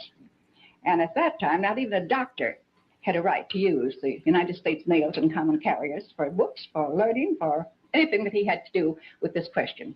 It was considered obscene. The whole question was considered obscene. Mrs. Sanger, you have helped to spread the birth control movement not only here in the United States, but in Europe and the Orient as well. Why? Why is birth control of such vital importance internationally? Is it just to save women suffering? Is that the only reason in your mind? Well, not entirely. The population question is a great concern today, and the rate at which the births come in to we're saving them now. At one time, when children died, they didn't have the food. Today, our population all over the world is getting certainly better consideration and better conditions than they had at the time that I was there. I went to every country because I was invited. And I didn't go into the country myself. I was invited to go to Japan and to speak there, have 8 lectures on the question of birth control and peace. Well, do you believe that birth control is essential if we want to keep millions of people across the world from starving? Is that your thesis? Say it again. Do you feel that birth control is essential to keep millions of people across the world from starving? Well, I think the birth control, if you keep your population more or less static until you pick up your resources, certainly you'll prevent their starving. Well, what's more important, birth control or picking up the resources? Well, picking up the resources, there's just a limit to that, too. There's just so much. Take Japan. And she cannot feed. They've had the best experts come there when MacArthur was there. And the best experts have said they have 20 million more people than they can feed. She's got to be fed outside in some way. She's got to have that kind of help if she's going to keep from fighting. But certainly around the world, there is potential agricultural land that is not being properly used now. Just this past year, on May 21st, the New York Times summarized an important study of the world's food resources made by Professor James Bonner of the California Institute of Technology. Professor Bonner says the world is not using 1 billion acres of potential agricultural land, and he adds that if this land were used and present agricultural land were improved, the entire world could be fed adequately, even if the population increased by 1/3 in the next 50 years. Oh, Mr. Wallace, you hear so many. Oh, Mr. Wallace, you hear so many fantastic things of what can happen, what may happen. This and that, I've heard it for the last 30 years anyway, to what could be done, but it's never done. And the thing is, what is it now? But yeah, I'll stop that. I mean, I feel like we get the gist of some of. Now you can tell as she's gotten older, she's gotten better at couching her arguments. And shout out to Blue Moon Red Wine out there. It's good to see you in here. Blue Moon says, "Did this channel just grow?" I think it did. I hope it did. That's always a good thing. But yeah, what does the panel think? What does the chat think about what was said in here? I mean, that mentality didn't go anywhere. It's just changed how it looks, how it's branded, how it's marketed. I want to respond to something somebody said in there about she's the. Yeah, they just don't give it to you as raw anymore. Right. You know, they dress it up now, and they make it sound good. Oh, do this. This is for your benefit. Yeah. Oh, that's what it was. Dale said, we put up on the screen, says Bill Gates has to be the eugenics love child of Sanger and Maurice Strong. Well, interesting you would say that. Bill Gates' father actually helped her with a lot of Planned Parenthoods. So, if you guys wonder... Oh gosh, is he in here? Well, hello. Where is he at? Is that He's in real? here. Am I studying my lines? Yeah, I'm trying to. I do terrible on my lines. I'm just saying. Yep, You're not they keep completely screwing wrong up. about some things, I will say. There are connections, but you're off with the CIA thing and the reading lines. Yeah, I don't read lines, but that's right. I'm honored, frankly. I never mess up because remember, I'm the human typewriter. I'm honored. So I'm curious. He has to give us all a part. So who is Sebs? I'm very curious to hear who Sebs is now because he gives us these elaborate backstories. It's like I really wonder. That's the dude who said you were. Oh, okay, yeah. I know, it's all like high honors, sir. Yes, I mean, hopefully he'll put us in one of his feature videos and show how special we are. Dell says, "Nice fact. I actually did not know that. Yeah, but if you look back into it, he did fund a lot of Planned Parenthoods. Yeah. The Supreme Court was busy this week, right? Didn't they do something on guns too? Yes. Mm-hmm. What was it? The trigger laws? Didn't they make it easier to get guns? I think so, but then I think they also did something that made it harder to get guns. Yesterday. Yeah, well, Congress. Red flag law or something. Yeah. Yeah. I forgot what it was. Something like So that, the The Supreme gun Court. community was upset. The Supreme Court tried to make it easier, and then Congress finally jumped in and said, "Well, we're going to try to make it a little more difficult." Got it. Dubster, good one. You see that? Still gives him Joe Biden's. He does find weird things about people. I'll give him that. Like, Weirdest shit ever. But he's not completely off about some things. But then when you start saying I'm like a drug addicted CIA military person, that's where you lose me. Yeah. Well, he said I'm drug addicted. Interesting life. I'm drug addicted also. Yeah, I think we all she's are. actually she's not drug addicted. She's just CIA. Okay, so get it right. One of their best right here. They put me on the jaw. She's my handler. Oh yeah, I'm her handler. Or no, Stubbs is my handler actually. Oh no, I'm your handler. I'm not. Yeah, No, I'm not a come very good on. handler. I go off Neither the am I. rails too much. No, I would not I'll be. say, You and I would be the worst fucking handler. hey Ladarius, if you're still in here, you see the kind of crazy shit that you run into with some of these people here. Oh, yeah. This guy literally believes that I'm some kind of like government, military, CIA operative who is like trying to subvert people to believe God, I don't know what, and that we actually sit in a studio and we're all filming this together, and we're all Marcus like and I paid just have like actors. 3 arguments already. Like, I mean, like clearly we don't really. Yeah, There's we no don't point. agree on everything. Really just. Only, I mean, for the most part, we agree that there's a lot of twisted shit going on. We all believe that there is a nefarious motive behind it. We just don't agree on the exact direction of it, entirely. Yeah. Would that be fair to say? Yeah. No, I just mean like there's no like coordination here. Like we like literally. yeah. That's what I was saying. Like That's we right. literally just got into like several This part arguments. too. Allie is secretly the daughter of a billionaire, so yes, drug addict. Mm. I know I'm good, ain't I, John? I'm good. Yes, Dale, the tinfoil can be very strong. In fact, I'm gonna give him a little help because his channel struggles so bad. If you guys want some good laughs, go over there and go check out his channel. Listen to him sing Out of Key. It is hilarious. Yes. I sing out of Yeah, key, too. John, you do sound like you got an FBI name. Hey, John Kemper. Yeah, totally. John Yeah. Kemper here. Yeah.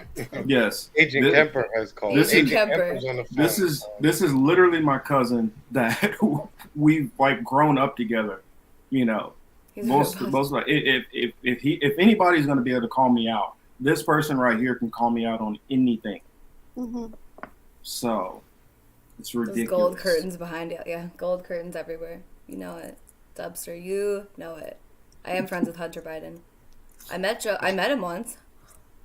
If I had the connections like that, there'd be no way I'd be working fucking 40 hours a week and only doing a couple of shows a week.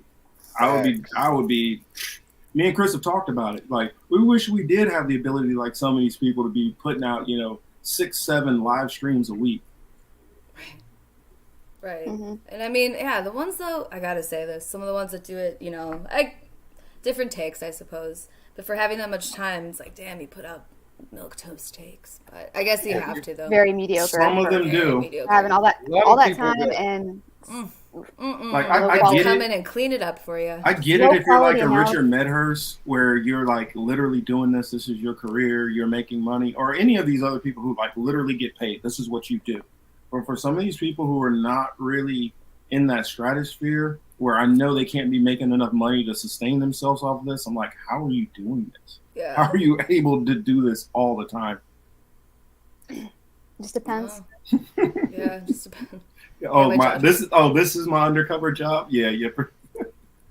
What a job! Yeah, right. I feel like it depends on what you're putting out too. Yeah, I mean that's more like what type of if you're just putting out the same kind of, I don't know, like AOC did this thing this week, or you know, like I don't know, Sam Cedar, or it's just like the same. There's like a theme with certain people where it's like whether you're on the the AOC hate train, where it's not to make excuses for her, but it's kind of like that's the material you put out every week, single time. Yeah, it's a Captain Obvious kind of thing. Wow, it's like, gee, like, is there anything else going on? There's other Congress people. I know that's crazy to say, but oh yeah, that's a good point. What? If I'm so much in the tank, I completely forgot to ask for donations. In how long has it been, Chris? 3 years? Just Something never like crossed my mind in 3 years to start asking for money. Yeah, never. Donate. What was I going to say though? Yeah, Margaret Sanger. I mean, yeah, it's like I feel like we've talked about this a lot, but I'm gonna respond to you like my mom would say, Ladarius. You know, he sees the comment. He knows what that means. You're in trouble. You're in trouble. Save yourself, you know. You're in trouble. Great. You know, people go off the rails and shit. Also, tell the babies I said hi. I wanted to talk about something that we found out. Sebs, who was it that told us? Sebs, who told us about Eggs Chain? Steffers from Peace of Mindful. You should all follow that her blog. She's got wonderful. I wrote information. about that on my piece that I wrote about Roe v. Wade thing and the tokenized procreation and chattel slavery, and the emancipation doublespeak. So. Well, the doublespeak is an interesting one also because I remember we were talking about George Carlin, and he basically it's like a comedic version of what you were breaking down. George Carlin got his jokes from that guy that I was breaking down. Yeah, he was his friend. Sense. He said George Carlin would like credit him all the time, and he would call him and stuff. Yeah, that was literally that's where George got a lot of his material. Yeah. Okay. So that was the origins of that. Because I've noticed that even more so with a lot of these different issues that have been going on in the political sphere, seems like what's been going on. A big battle to play with words to try to frame new narratives. Like I'll give the perfect example because this one irritates the hell out of me. Latinx. For one, you got to remember, majority of languages in the world are gendered languages. If you decide because it offends you that it's a gendered language that you're going to switch the whole language, you can't just change Latina to Latinx. You literally have to change the whole entire language. So that means all the words in there that end in O, masculine or consonant, you have to switch them to an X. You're going to have literally people speaking like Pig Latin. Comax, Comax, Xmax. That's what it's going to start sounding like. That shit is funny and we're not doing it. Yeah, it's performative. It's freaking ridiculous. I mean, and I see Frankie Lee. Hey, Frankie Lee. What were you going to say, Sebs? Oh, Seb's going to? Oh, no, she froze. Did Seb's freeze on us? They cut her access. There she is. She's back. Exactly, Atras. Well, she was back for a moment, and then she came back. Now she went away. I see Choosy is snuck into the room. Sorry I hadn't got to you. Oh, hi, Choosy. One of my favorites. I wanted to say something that Frankie Lee said. I think Richard Medhurst... Sure, let me bring it back up. Okay. I think Richard Medhurst made his reputation about being in trouble with you two. So you could think...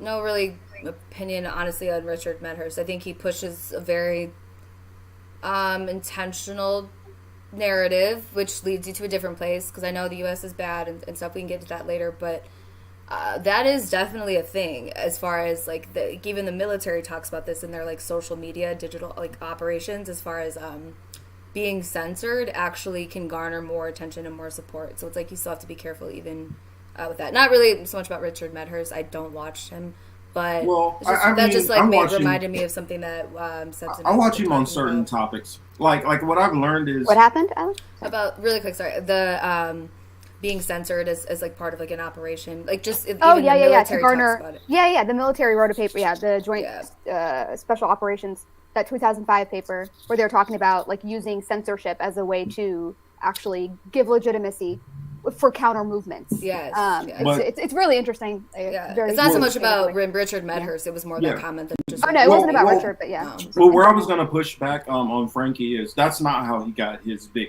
jump up from the censorship. The censorship came after he got bigger.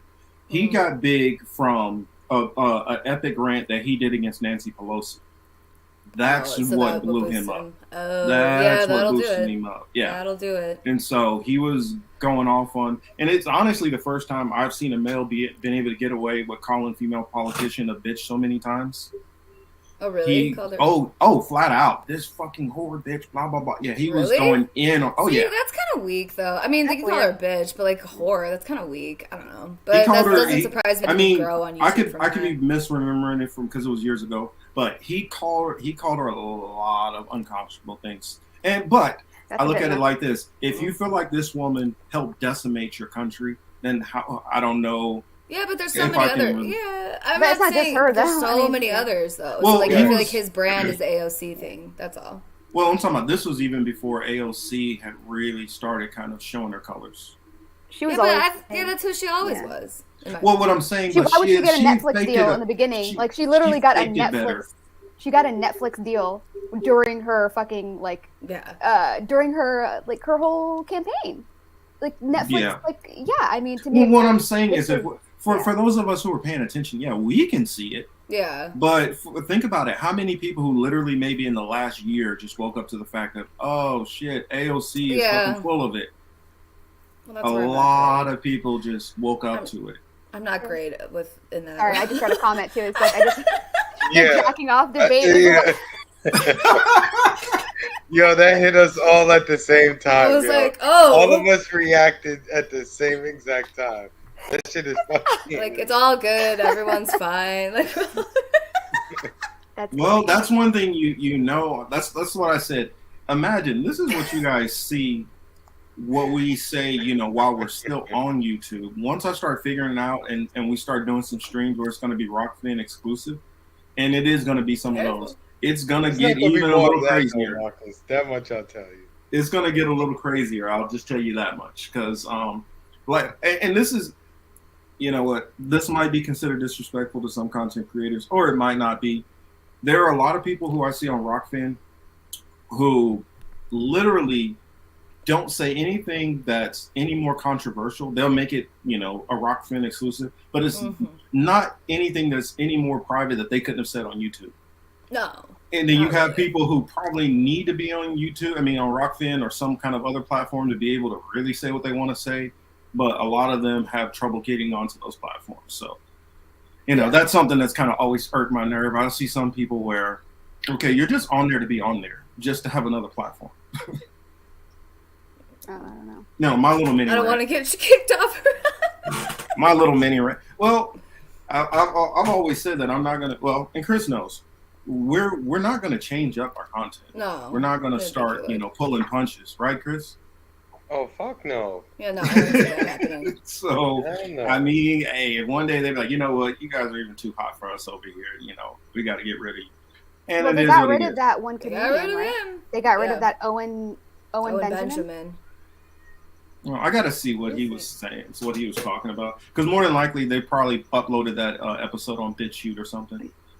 No. I watched the interview with him and the owner of Rockfin. Hello. What did he say? What were their reasons? It was something. He said something about Jews. Oh, that should be no surprise. Mm-hmm. But it wasn't even. But it was a joke. It was comedy. It was satire. Yeah. Yeah, but one thing I've learned is the one community that you gotta always be on your toes with is dealing with. I mean, but then you can't say you're a free speech. Yeah. I'm sorry, you can't. Well, I mean, you make a good point there. But and then he also, said, and because he said that he was criticizing crypto, he was like, "Well, you're criticizing crypto while you're on a crypto platform. Like, what's the point of you being here?" And then Owen Benjamin had a great retort, and he said, "Well, I criticize fiat, and I'm on YouTube. Like, what difference does that make?" Currency. Yeah. It's like, and he's like, "Well, you don't believe in crypto. You don't believe in blockchain." It's like, what? Like, gotta believe, baby. Gotta believe. Interesting. So, yeah. Don't worry, we're just guests, so we won't get kicked. Yeah, we're guests. So these opinions are our own. These bitches. Yeah, I gotta see. I'm not holding none of these things up, fiat currency, any of that stuff up as like my faith or religion or that I'm about to die on. So I don't. They can do what they want to.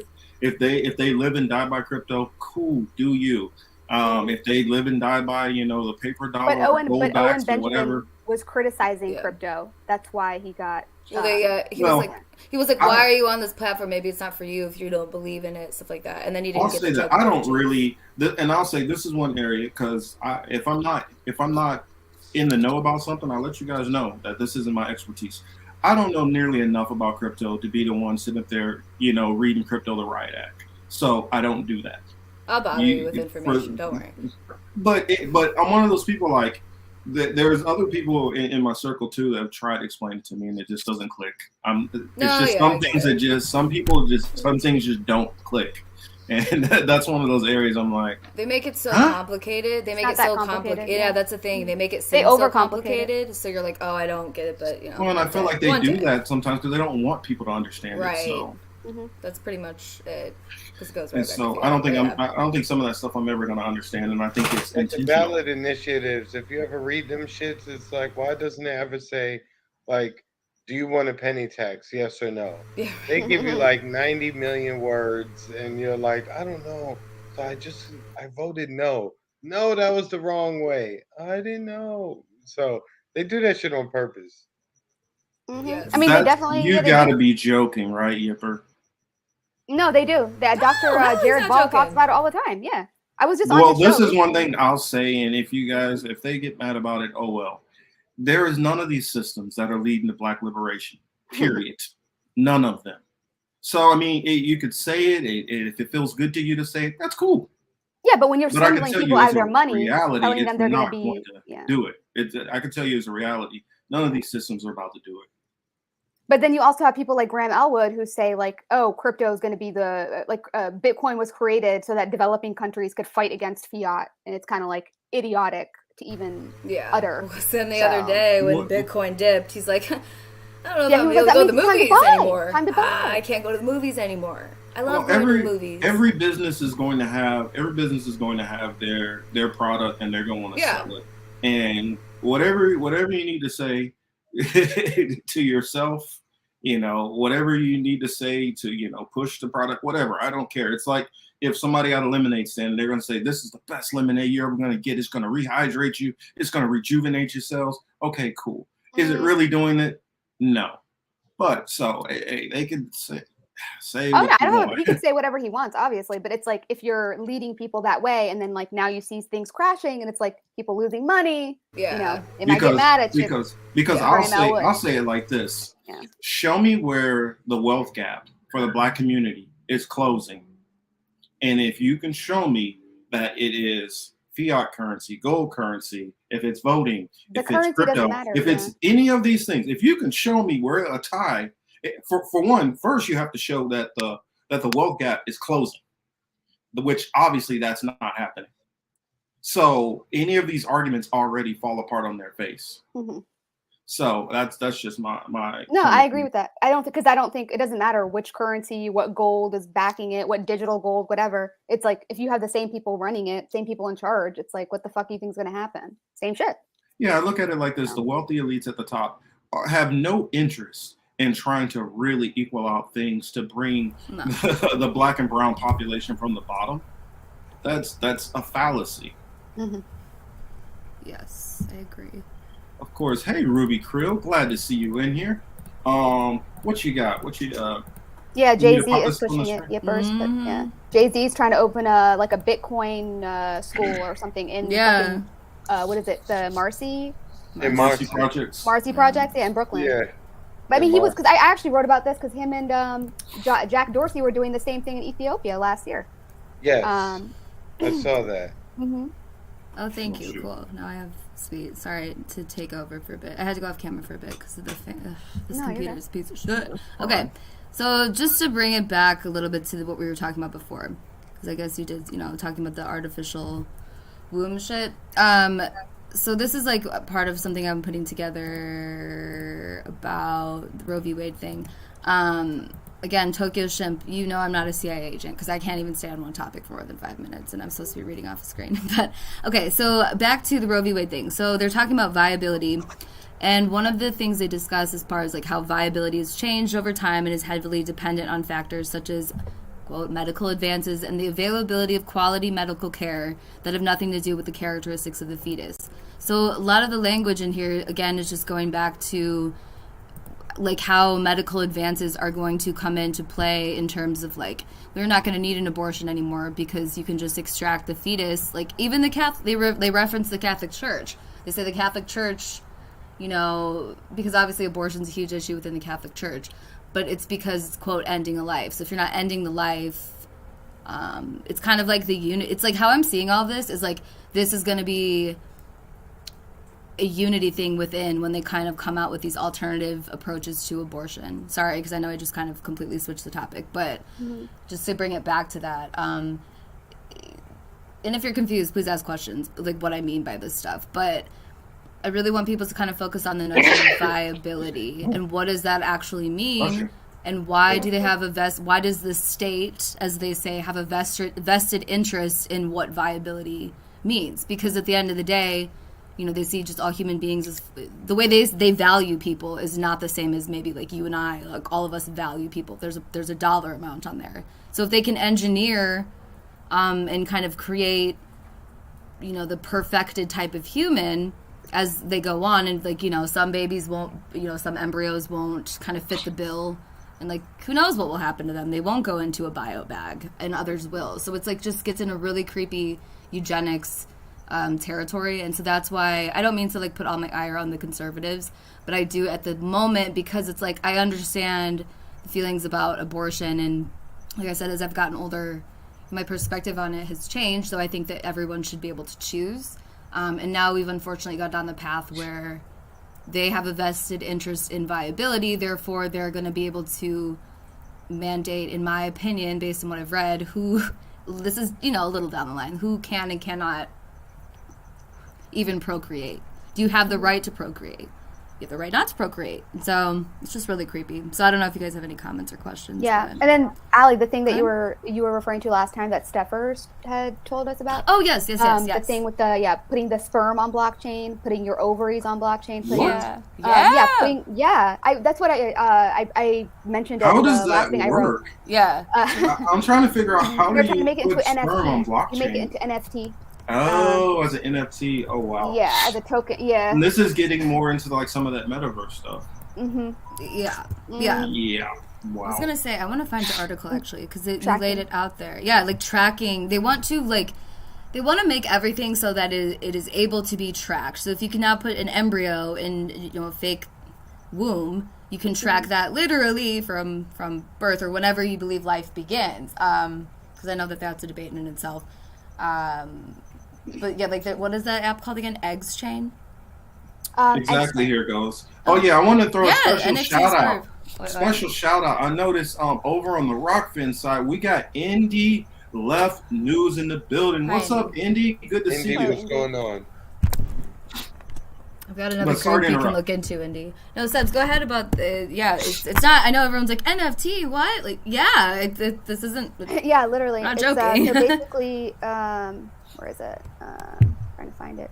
So the X-Chain website describes the company as a thought leader and an authority and pioneer in blockchain-based digital chain of custody tracking of blood, genome, tissue, organ, DNA, RNA, sperm, egg, embryos, and more. In addition, they provide solutions for the IVF and the cryogenic preservation labs and industries.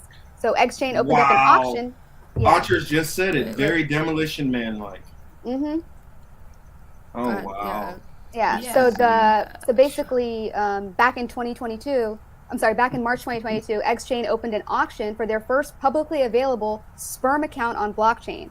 So the mainstream news described the system as that it combines blockchain and genetics to bring medical grade information and data to individuals undergoing IVF in order to secure transplant and universally trackable format. So the online auction was for a chance to bet on the first available spot for sperm storage on blockchain. The bids were placed on exclusive NFTs by XChain, and the winner got to secure the sperm account.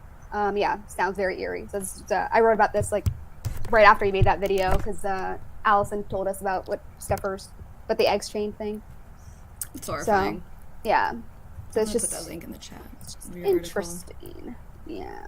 Yeah. So there's lots of the other things at play here besides just the good old debate between the conservatives and the liberals. I don't want to get too much in the legal aspect. I mean, I know the legal part is important, but I wanted to point out here because I'm going through like the different ways that you're overturning precedent or not. And so they they're really doubling down like the true conservatives do as far as precedent. Well, if there's no precedent for it, we've got to overturn it.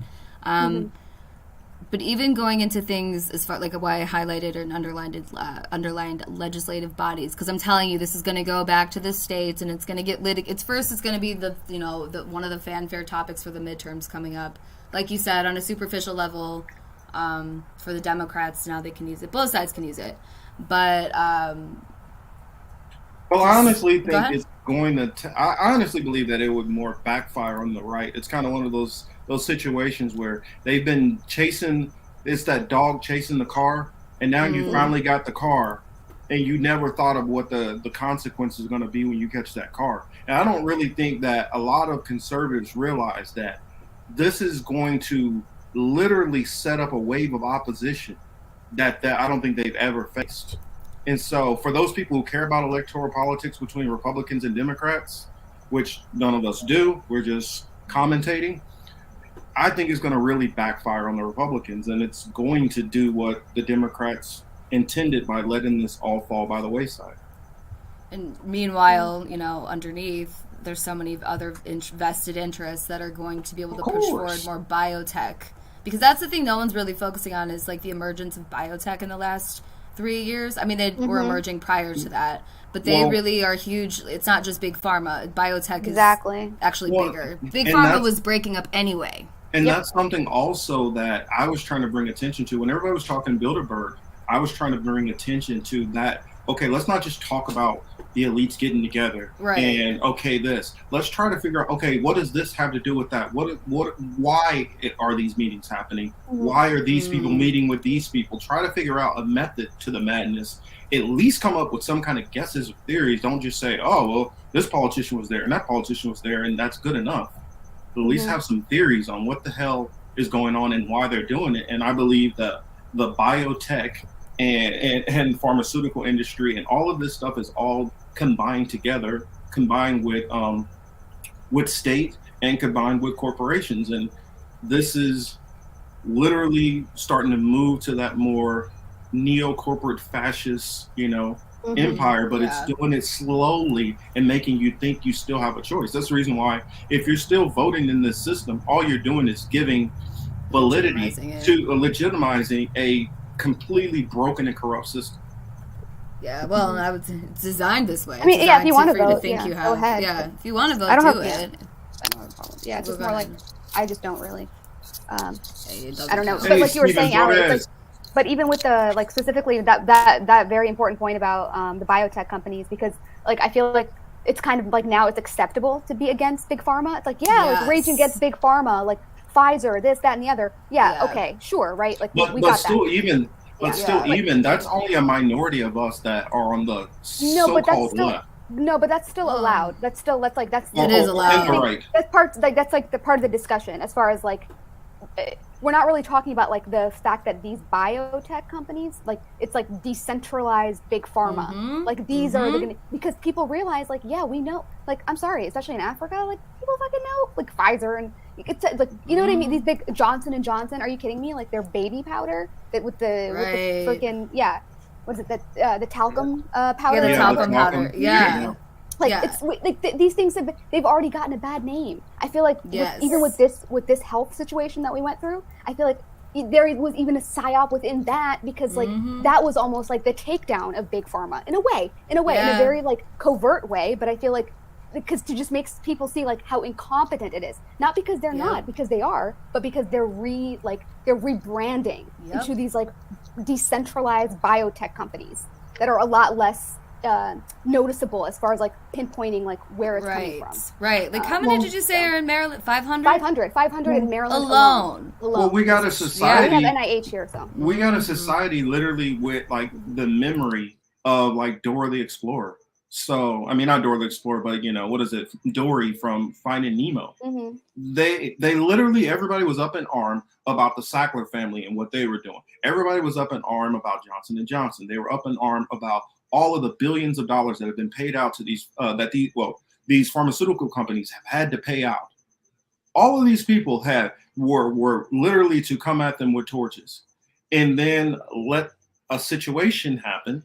We'll say that a situation happened, and then everybody goes right back to trusting the very people that nobody was trusting before. Yeah. Hey, Noli, how we doing? The reason, like, talk about, I don't want to speak for yourself, so kind of like talking about that as far as like it's the biotech. It's not to like dismiss. If you're hearing this, and you're just now finding out how bad big pharma is, for example. Or like if you're just finding out the Democrats are bad and you've been lied to, because I've seen that a lot. My 2 cents is that you have to try to maybe speed up a little bit, not like individual people, but I'm always going to be a person that's like looking 5 steps ahead, because if we're just finding out about something, we're already late. And I mean, I'm not saying you can stop anything.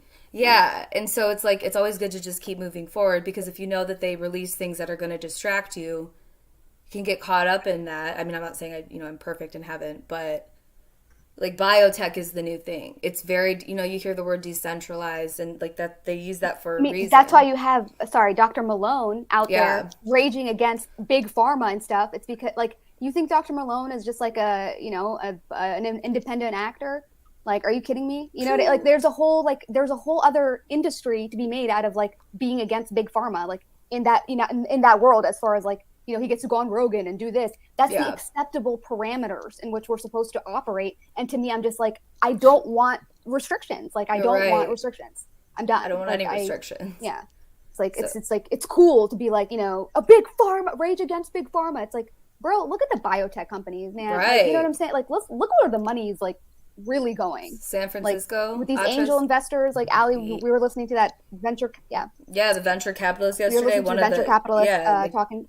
Yeah, like David Sachs, like one of the PayPal mafia guys. Like those are the people that you should be watching just as closely as watching Bill Gates and Oh my God, Klaus Schwab. God. Like, so if you're just starting out, because I do get that like some people you have to meet people where they're at. That's not always my strength, I will admit. However, I hope that it can be more understood, if you're just hearing this, like, I'm not coming at it so much to be, like, rude. It's more just like, hey, once you get done figuring this out, there's even more. It's not just like, oh, the other side. It's like, that's, like she just said, like, that's the side that they've set up for you to go to. And there's things that they might say, yes, David Sachs founded Colin. Yeah. Yes, he did. It's funny, you were saying, Sebs, how a lot of these, like, apps like that have been founded by the contrarians of the world. Like the David All Sachs. of them are from... All these like alternative apps are found by being funded by the contrarians, right? Like the Rumble by Peter Thiel. You have your call-in from Peter. What is his name? David Sachs. David Sachs. So it's just interesting, like how some of these like alternatives, and then it's like people that are straight up from like the State Department, right? From like the national security state, like Peter Thiel, Palantir, right? Like national security state. Yeah, like can't say it enough. They didn't just change. Yeah, so it's like. It pisses me off because the alternative. I feel like I'm a contrarian. Now the contrarians have become the cool kids, and I'm just like, oh, you're not doing it for the right reason. Well, and you're correct. A lot of us were already kind of in this lane to a degree, and then all it's done is as I feel like the mask has gotten ripped off more and more, it's pushed us, we've just gotten, I guess, a little bit more dug in. And I don't want to automatically assume that everybody that some of these people that are waking up, that is disingenuous. So I personally will try to, leave that olive branch out there for them to, to come over to our perspective and seeing things. But I understand for those who don't trust their change in position, I'll say. Yes. Let me pull up one more thing before if we kind of move on. I want to show everybody what. Wait, what is that? I don't understand. What do you mean? What? What do you mean? No, I mean, like, what do you mean? Trust what? Were you referring to me or? No.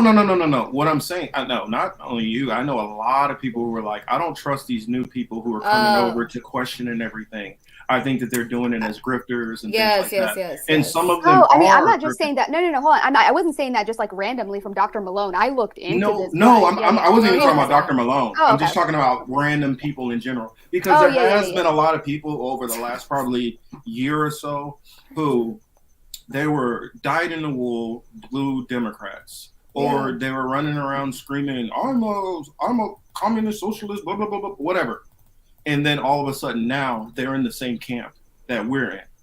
And some of them, I believe, are coming to it honestly and legitimate. And some of them, we know they're not coming to it honestly and legitimate. Mm-hmm. And so I'm going to be wrong sometimes on some of these people. Some of these people are going to be hustlers and maybe get over on me. But I'm trying to leave that olive branch out there for the ones who are genuine and coming over and to learn it and see the actual perspective. Mm-hmm. Yeah, I mean, there's a difference between that and then like people that you just see kind of like outright being dishonest, right? And then it's kind of just like, Yeah, because let's just be honest. In content creating, there are people who are not in it for pure motivations. That's just a fact. Some people are, completely pure in their motivation. So let's just, I'm just I'm just laying the cards all the way out on the table, because some people out in the audience might not even realize some of the people they listen to aren't being 100 with them. Mm-hmm. You know what I'm saying? Yeah, 100%. I just wanted to one more thing on this. And like I said, I'm going to finish an article on this to lay it all out there. I'm kind of a person I could just show up and throw a bunch of, there is a point here, but a lot of random information. Well, it's not random, but you know what I mean? Just lots of pieces of information. So here's kind of like what this artificial womb looks like. So there's the little lamb just growing in the womb. So now you picture, which again, I think it was just brought to market recently, one for human babies. So just like, I'm just picturing the state. I don't know, man. It's just weird to think about like a little factory just with that shit just looks like a vacuum seal bag. I know. It's so weird. It's pretty ugh. I know, right? But it's kind of cute, but then it also freaks me out. It is really cute. It's kind of cute. It's pretty cute. It's a cute little lamb. But it's like, it's so weird. I know, but then I think it is cute, but it's kind of not. It is, but it's not. It's a little mouth and eyes, but it's like, holy shit.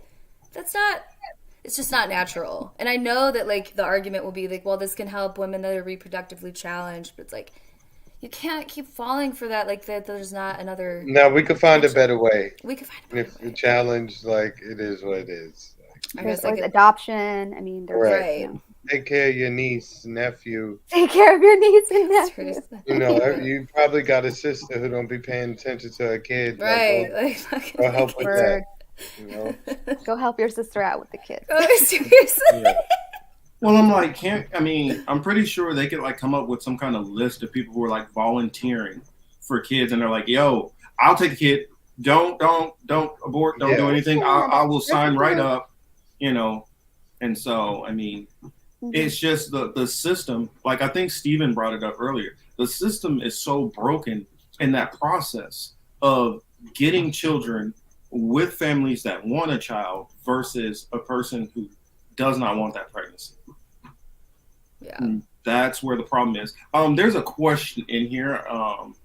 Ruby Krill asks, and I think it's directed towards you, Sebs. It says, we have to question everything. So curious. Are you saying Dr. Malone is not being honest and legit?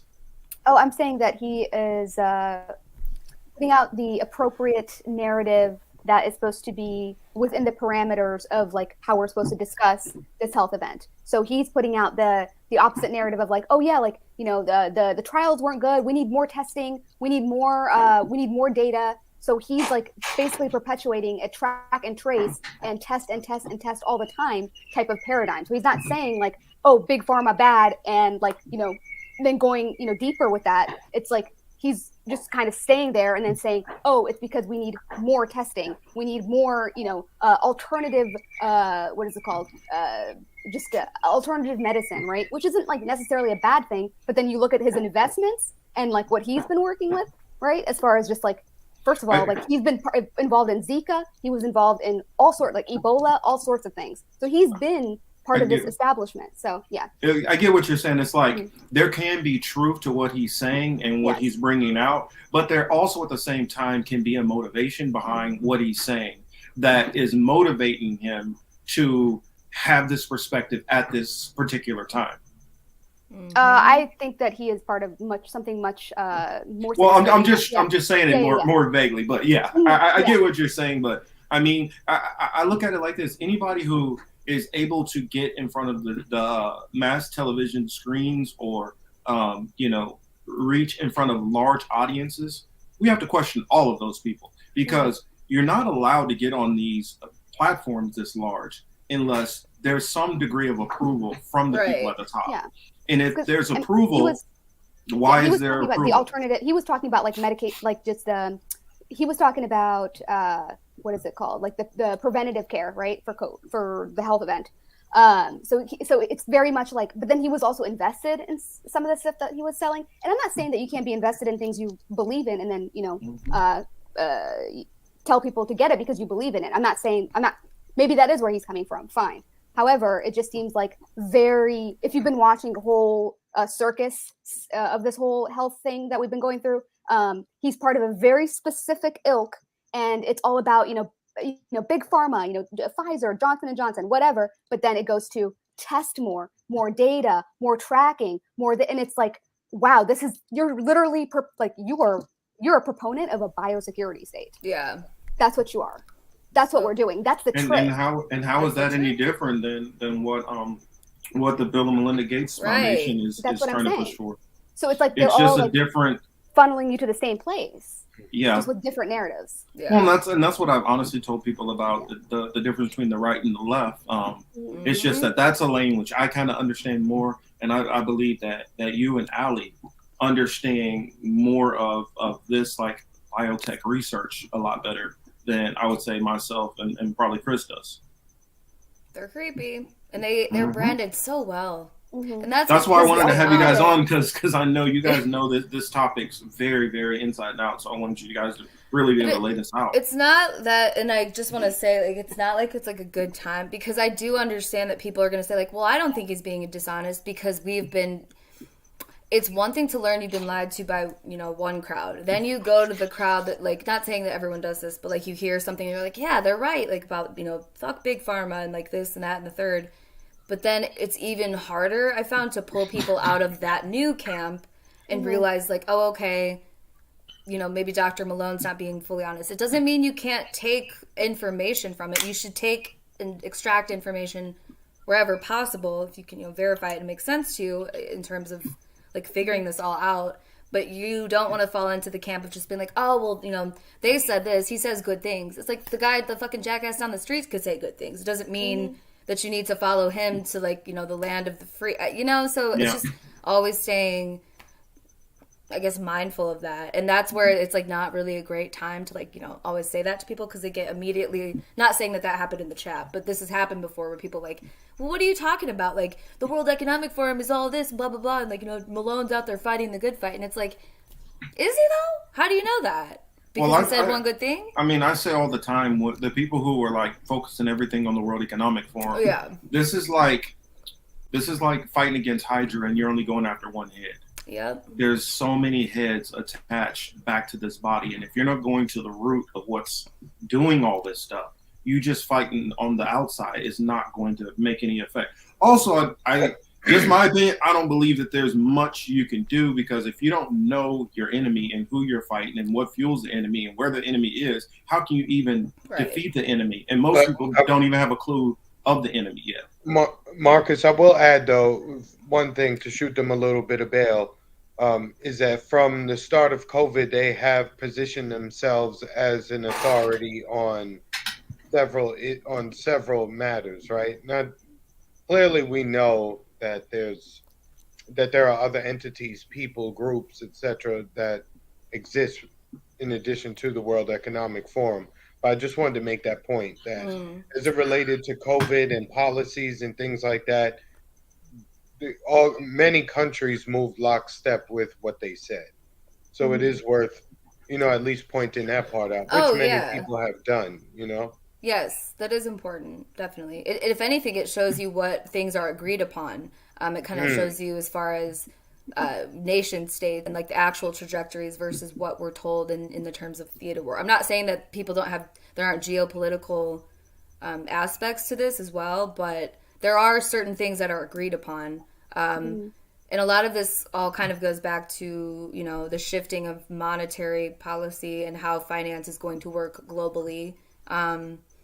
And I think a lot of that also gets lost within the context of COVID, but it's like they need, COVID was able to accelerate so many things to the forefront in terms of this digital realm. Like they literally call like startups called accelerators, because you're accelerating towards, you see the art on a lot of these companies, and like it's all this digital shit going up. It's all feeding to I'd say loosely, and this is just a term. Agenda 2030. Yeah. Most of this stuff is all fueling up to something that they have planned for 2030.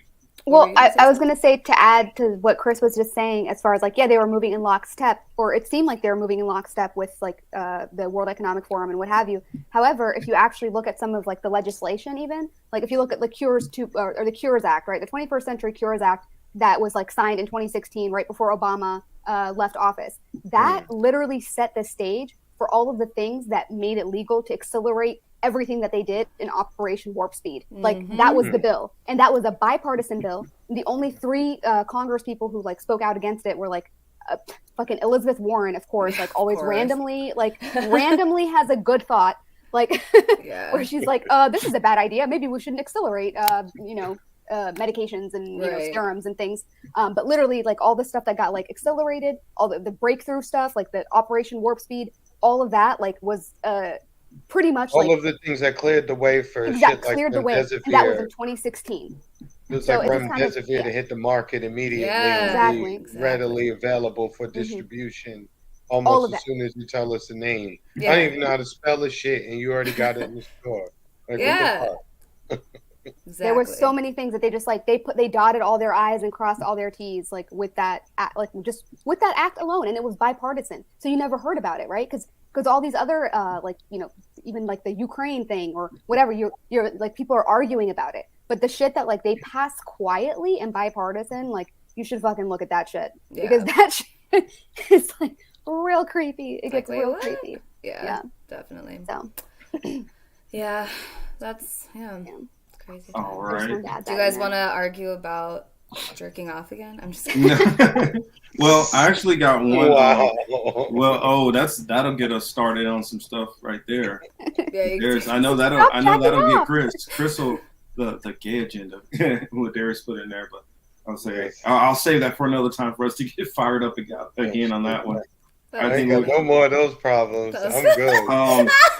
But I got something that I consider partially entertaining, and I'm just going ahead and bring it up. Lord. For those out there, Jessie? yes, we're going to talk. I don't know if anybody has seen this yet. God. I saw it from a channel which I follow. And for those who are not familiar, because we talked about basically, I would say his spiritual goddaughter, or spiritual granddaughter, Candace Owen, and many of those other black conservatives out there who think like him. Jessie Lee Peterson. Ruby, no, Ruby, we're not doing that. What did Ruby say? Candace Owens. No. Yeah, we're not. Who knew? But let's get into. Man, yeah, I'm not going to show the whole thing.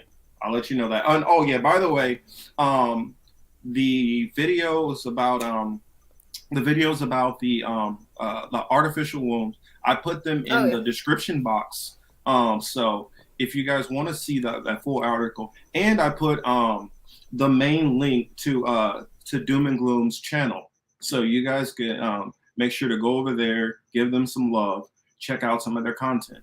It's definitely gonna have you doing a double take on a lot of things. So I definitely recommend it. We even make video responses to our audience members. Sorry.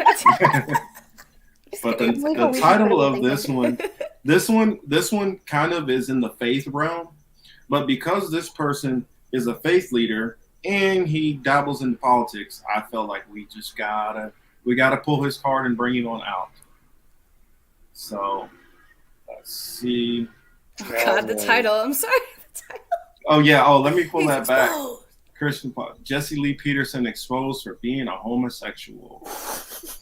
And it isn't good. Yo, it be the people who go hard on something and they just beat a dead horse. It's usually them who are the ones who have, issues. And it's not even that we're trying to. It's not even that we're fingers at everybody else. You. But it's like. It's not even that he. I mean, if you want to be a homosexual, that's fine. But don't get on there. Start speaking religion, telling people they're going to go to hell for being a homosexual, and then you go behind closed doors and be a homosexual, and then try to get men who are trying to live a heterosexual life into being homosexual on the also. Low. So I just want to bring up this hypocrite. You guys might not. I mean, I put it this way. I'll let everybody make their own deduction on if they believe this information or not. But I'll try to skip ahead. I won't have time to show the whole thing, I don't believe. No, I don't. It's 27 minutes long, so I can always grab this and put it in the chat.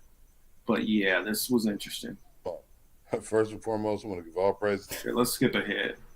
Skip ahead a little. Oh, this man just makes me laugh. I'm not saying that I'm a saint, but I don't do those things. In the early 1990s, Reverend Jessie Lee Peterson began his ministry as a student of Roy Masters, a British-born talk radio personality and hypnotist. Peterson and Masters promoted a similar system of meditation and theology, a system that includes rejecting the Holy Trinity and our blessed Lord's divinity. You blame things that you do, nobody else. No. But thanks to the feckless and spiritually absent bishops, Jessie's theological errors didn't keep him from gaining tens of thousands of Catholic and patriotic followers.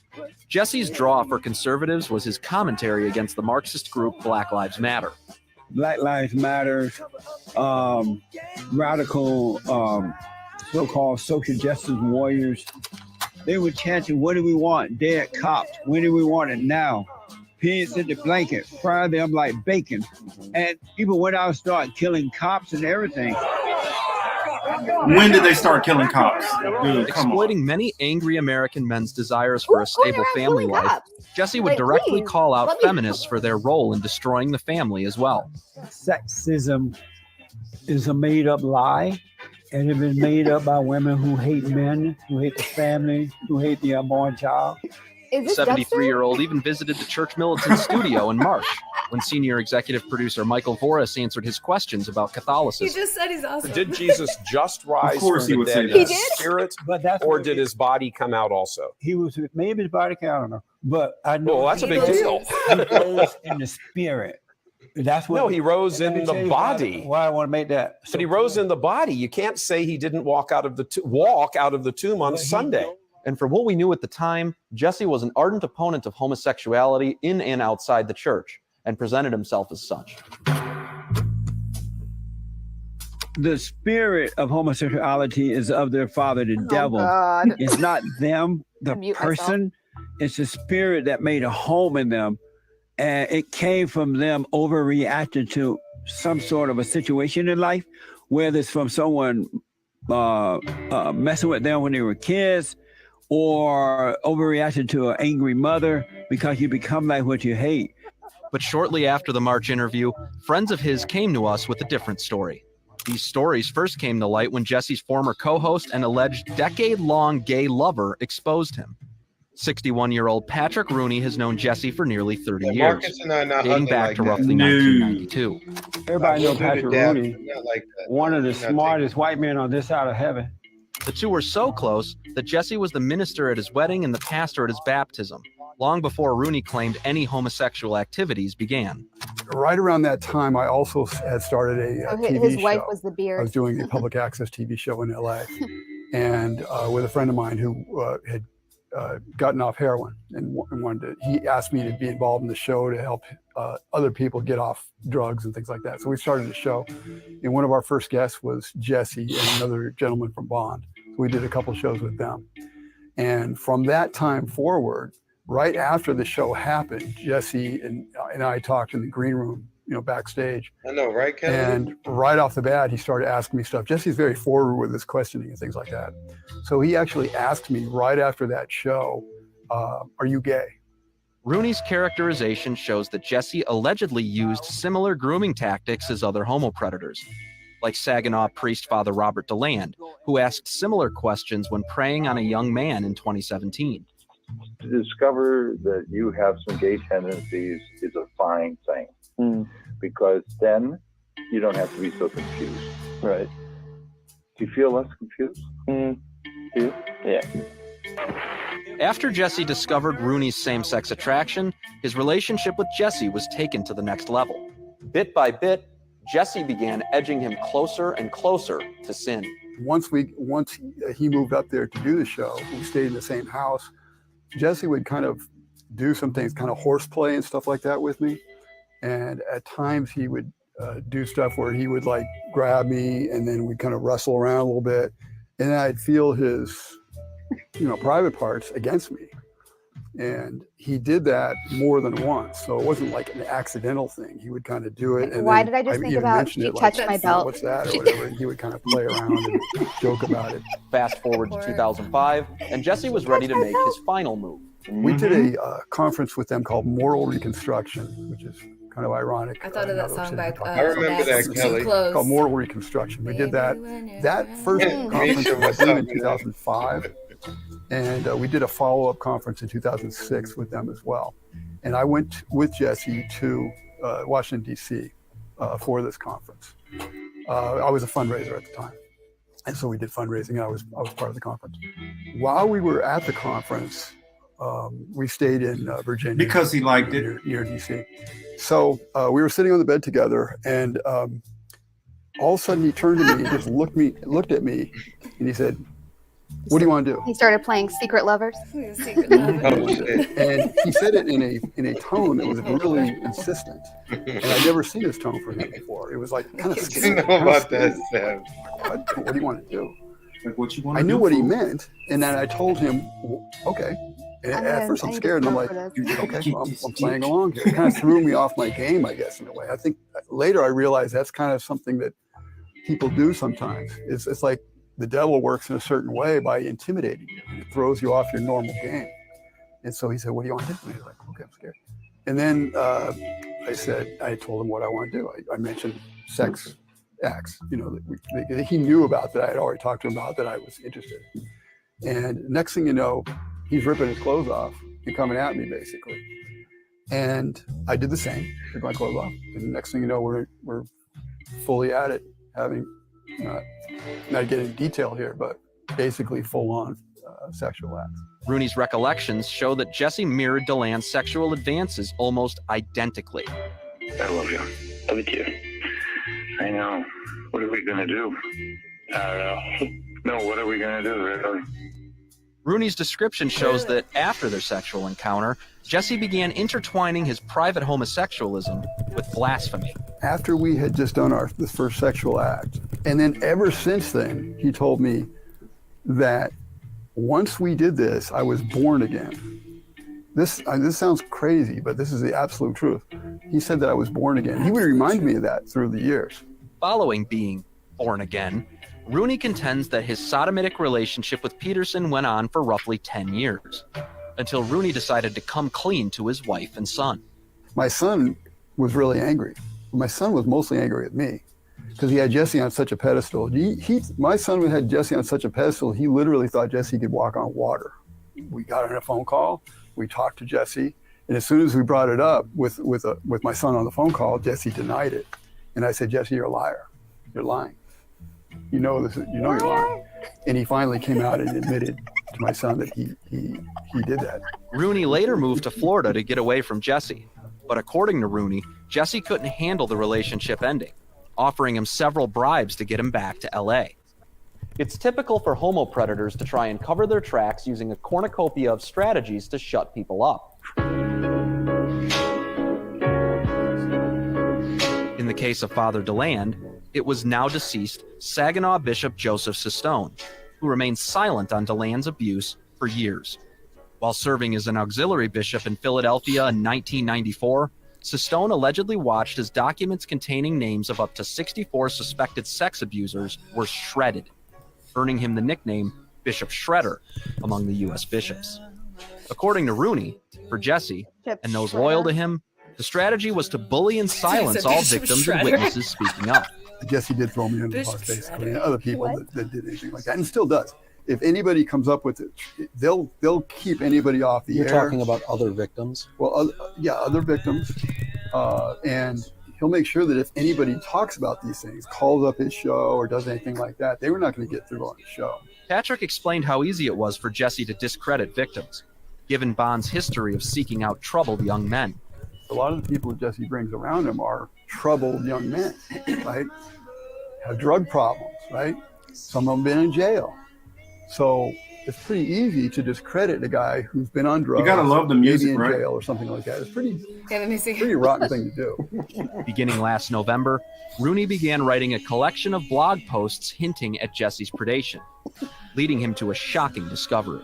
After I published these articles, I found out from a young man, a very credible young man, that Jessie was fooling around with this young man. Very credible. That young man was 30-year-old Samuel Arambula, a more recent member of Bond and Jessie's latest known purported victim.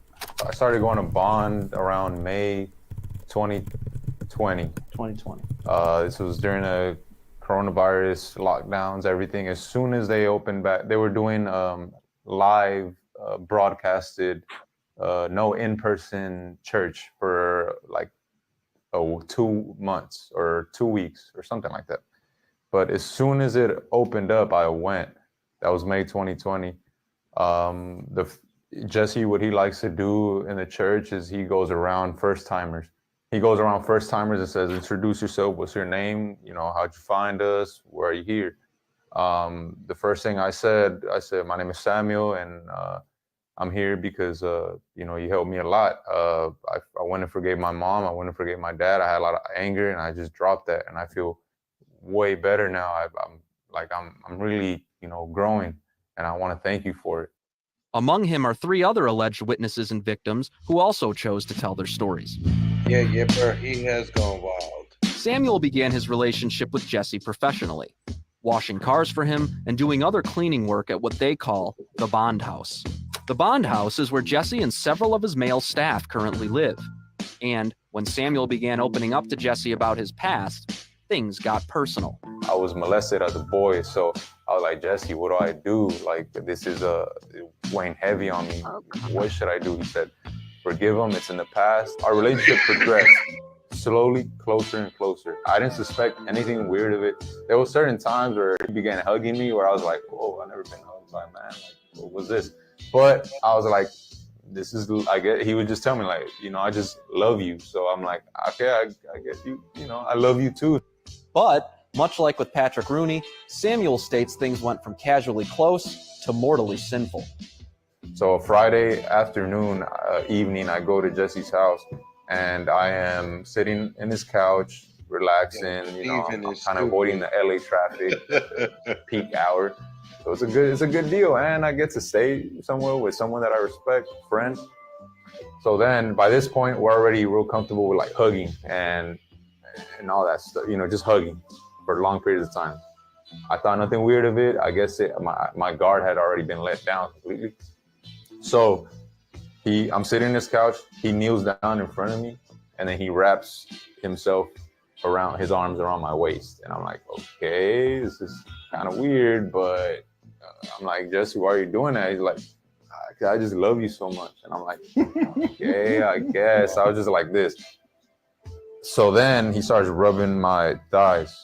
And I'm like, okay, what is he doing? Like, it's kind of crazy. And then he starts rubbing my genital area. And I'm like, what's happening right now? And then he pulls down my pants.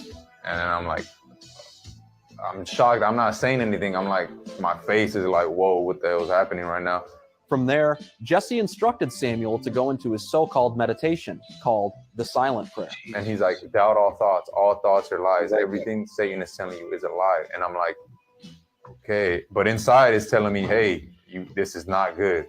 What are you doing? What are you allowing him to do? Samuel describes Jessie abusing the supposed meditative state, trying to convince Samuel to ignore the traumatic sexual experience occurring. It went on for a few minutes. He would get up, walk away. I could hear him. I couldn't see him. Get up. He would get up, walk away. I could hear him get up, walk away, touch it, get up, walk away, touch it. And I was like, what's going on? So then I opened my eyes, and then I'm like, what just happened? Another alleged victim was Trayvon Chapman, who in 2015 told his friend, now 43-year-old Armand Martikian, that Jessie molested him. Well, the first thing came out of his mouth, that Jesse's homosexual. And I say, you can't be saying this, like he's all against it. He's a, straight conservative man who, this is like, what you're saying is bizarre, doesn't make sense. But at the same time, it kind of struck me as a truth. What this guy was saying, he was explaining the incidents, like certain acts that they would do. They had some nicknames. Jesse had nicknames, say, instead of telling what the act is, he named it oral massage, according to Trayvon. Armand tried to tell Jessie what Trayvon said, and he just dismissed it. I went to Jesse. I said, Jesse, I bumped into Trayvon, and he was talking bad things about you. The moment I said that, his first response was, oh, he's on drugs.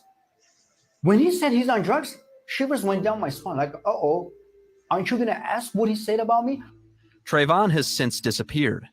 None of the men have any idea of his current whereabouts, though they assume he's still somewhere in LA. After this encounter, Armand began questioning his own relationship with Jessie. And then I had a flashback. Back in the day, it was such an insignificant thing that it never stayed in my memory, but for some reason, the flashback had when I was in the private counseling, he kind of gestured me, let me see down there, pointing at referring to my, down there as in my privates. Not knowing what was about, I'm at very late teens at that moment, like kind of got tricked into it, pulled my pants forward where he kind of looked at it. But at the same time, I'm thinking like, maybe he's trying to see if I'm shy. He's trying to help me overcome shyness because I was a little shy, I didn't know what to make of it. I remember saying, if somebody sees us from outside, they're going to think we're gay, I said. Later, I looked back, thought that the fact that I said, if somebody sees us, they're going to think we're gay, he kind of probably thought that, okay, he's too aware, I'm not going to advance any longer. Former Bond House manager, 50-year-old Robert Santner, alleges he witnessed similarly strange behavior in 2021 between Jessie and current Bond producer James Hake. What I witnessed, him and Jessie were hugging each other intensely, rubbing each other's shoulder down stuff, and he came to a point where I actually saw him kissing him on the cheek, kissing him on the hallway, and talking all kinds. I can't remember what the words he said, but there were a lot of giggling in the hallway in his room, and then there was even one time that just really shocked the living hell out of me. Because I went to the laundry room stuff after I took the laundry out, and then when I got out, and there was a door open in Jessie's room, and there I saw Jessie was sitting in the bed, and while James Hake was I feel bad for these guys. I'm wrapped so sorry. around It's bed more like sheets, completely around like a burrito with his head sticking out. And Jessie was like embracing him and hugging him and stuff, and then kissing him on the forehead. I was like, Very. Are you all right? Hake, to this day, is an ardent defender of Jesse and his ministry, All right. essentially helping him ostracize all the men accusing Jesse of predation. So, yeah, let's. Santner also described an incident where. All right, so we'll stop it there. I mean, what are your thoughts on what we just saw? I mean, I'll link the rest of it for you guys to have in the chat. The music. Yo, the wrestling with your joint in the boy's back is nasty. I mean, that is really crazy, though, how much he goes after homosexuals. Yeah. And then, lo and behold, this guy was giggling with boys in rooms, whatever the fuck he was saying. Good Just Lord. like, what's with the giggling, man? Two grown men huddled up together giggling? It seems what as is that though about? Jesse has sold a lie. He's not who he says he is, to say the least. He done lied to y'all. I'm curious. Right? Yes, yeah. Right. 18 like, minutes yeah, out I of see 27 where minutes. Confederate It's flag, more. like, Jesse's not gay. Yeah, It's Confederate more flag there. over there.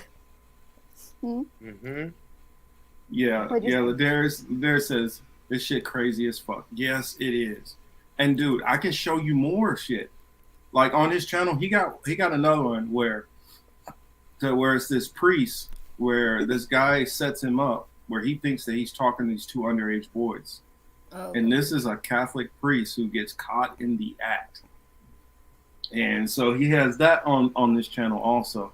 He got another one where was it Israel IUIC, Israel United in Christ, where they're literally outside of a church telling them that the pastor is just ripping you off, and this pastor is filing a restraining order against them because he's tired. Yeah, he's so scared of having people read the Bible outside of his church and get the people in his church to read the Bible that he's trying to get an injunction on them.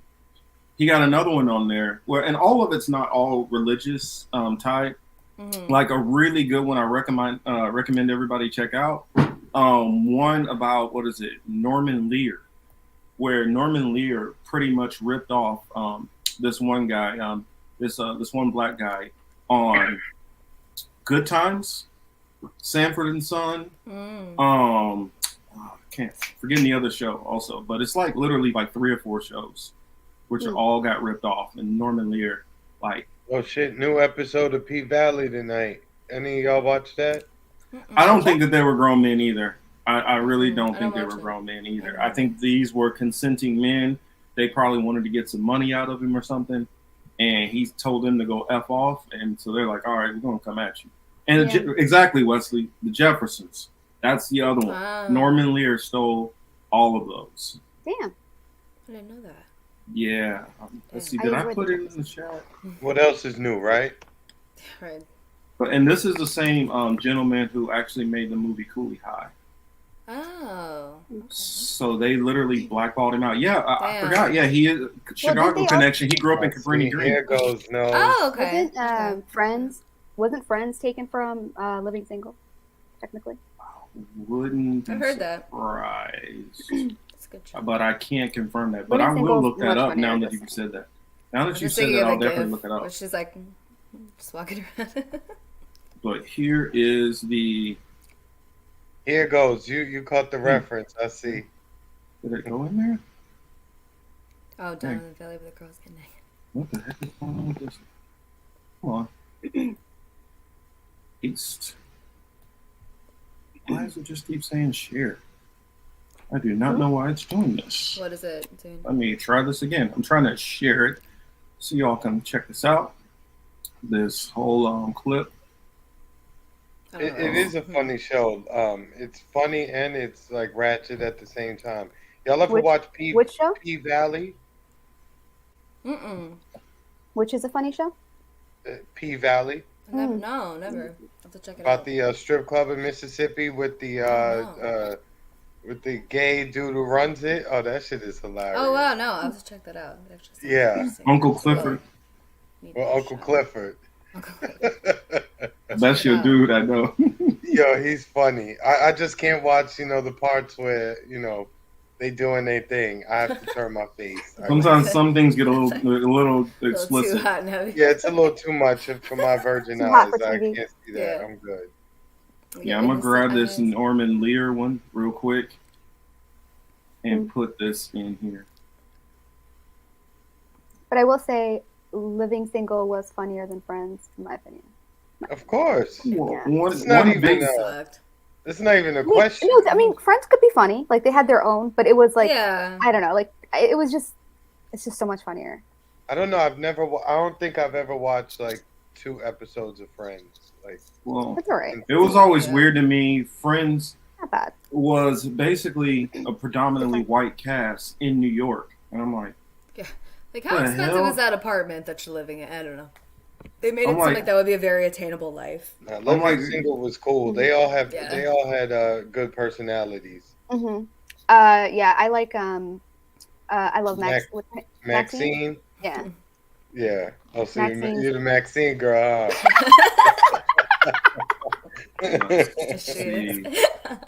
Card pulled. And I know some of y'all might be a little secular, so some of the stuff might not be in complete I hate you, Chris. agreement. I hate you. Agreement to some of the stuff, but Exposed, when it called gets to the out. Norman Lear Oh. stuff, it is quite interesting. That's funny. He just called your ass out. He did. I did. My mom says that too. She's like, "Oh my God, Maxine!" Like, so controlling. Sorry. That's funny. Yeah, here it is. It says good times. Jefferson, Sanford and Son were all stolen by what is his name? Trying to find the gentleman's name. The Jeffersons was great Yeah, Jefferson. as well. Wheezy. Which one?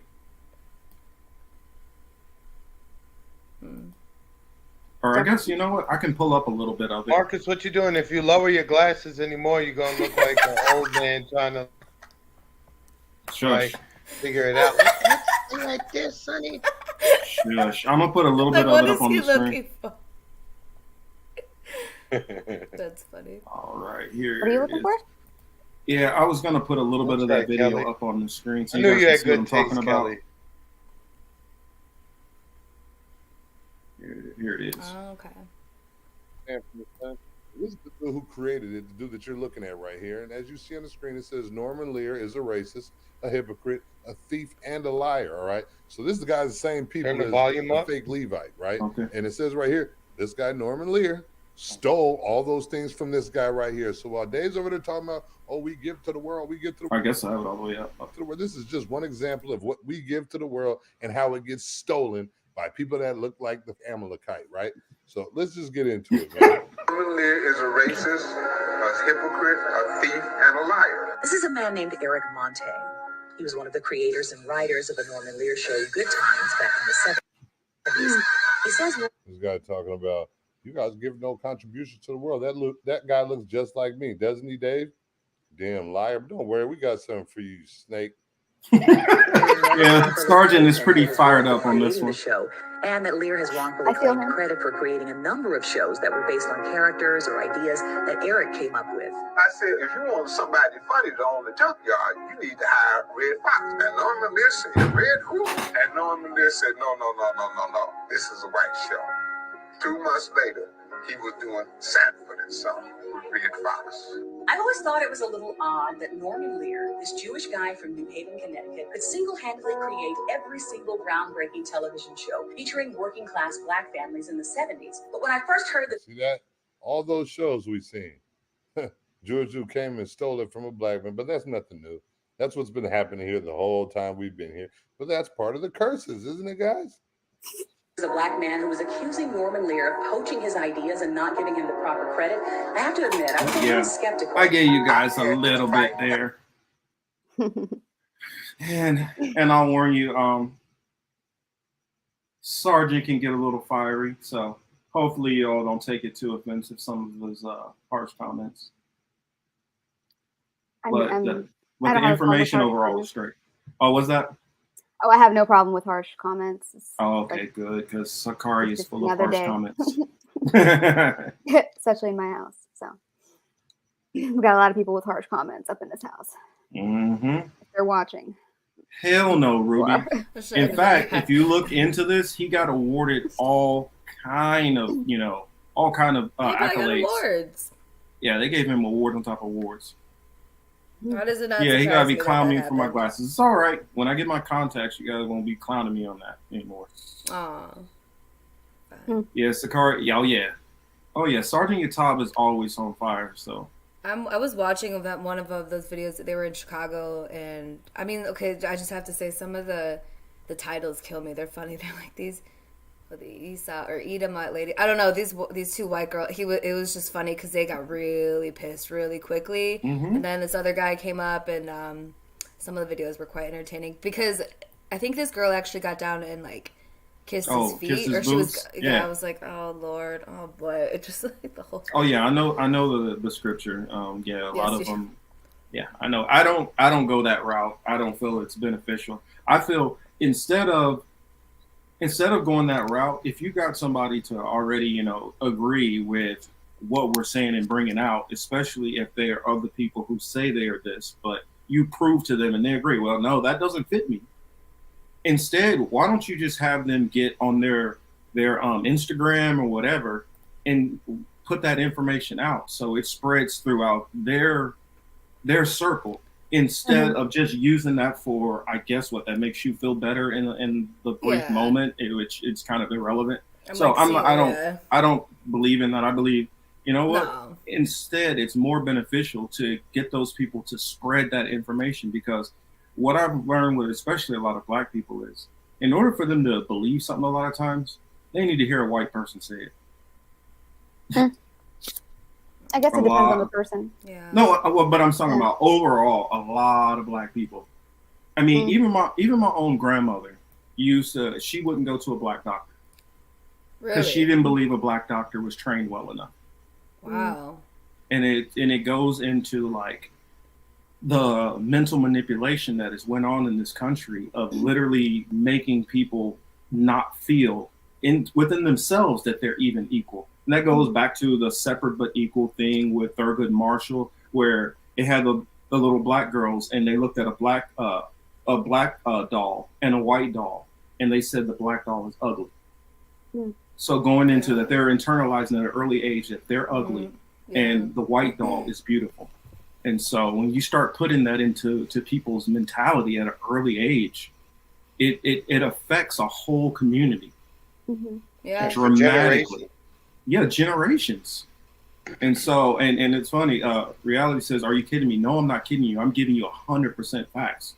And it's mind-boggling to me when I talk to people who are non-melanated that don't get this. I mean, like I think about in Africa, how many places where you got them literally holding up a white Virgin Mary and a white Christ, literally holding that up, thinking that yes, literally Christ and the Virgin Mary were white in an area that's one of the warmest places on earth.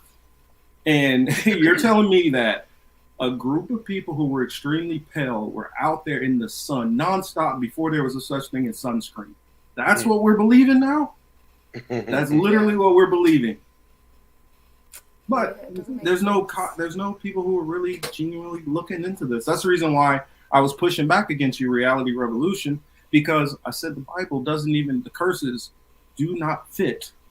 It literally says the Israelites, the people of the Bible, the Jews, are literally going to, until the time of the Messiah returns, that they're going to be at the bottom of society. As a group. I agree with Ruby Creel. Even I have to pay attention to my thoughts. We all do. You have to keep your own mind in check so you can keep on improving your judgments. Well said. Yes, well said. Yeah, that is well said. Nice voice of reason. Yes. Correct. I agree with that 100%. Yes. You should also keep your mind in check. Sometimes you be tripping, because sometimes I be tripping too. Believe it or not, Yipper, Ali agrees with me. Or I don't know. Ali, correct me if I'm wrong. What? Yipper says, I don't know about that, Marcus. Let's see what Ali and Wesley have to say. Preferably Wesley, because he is a man and a soldier. Agree with what that the Israelites or Jews of the Bible would have had to have been melanated people.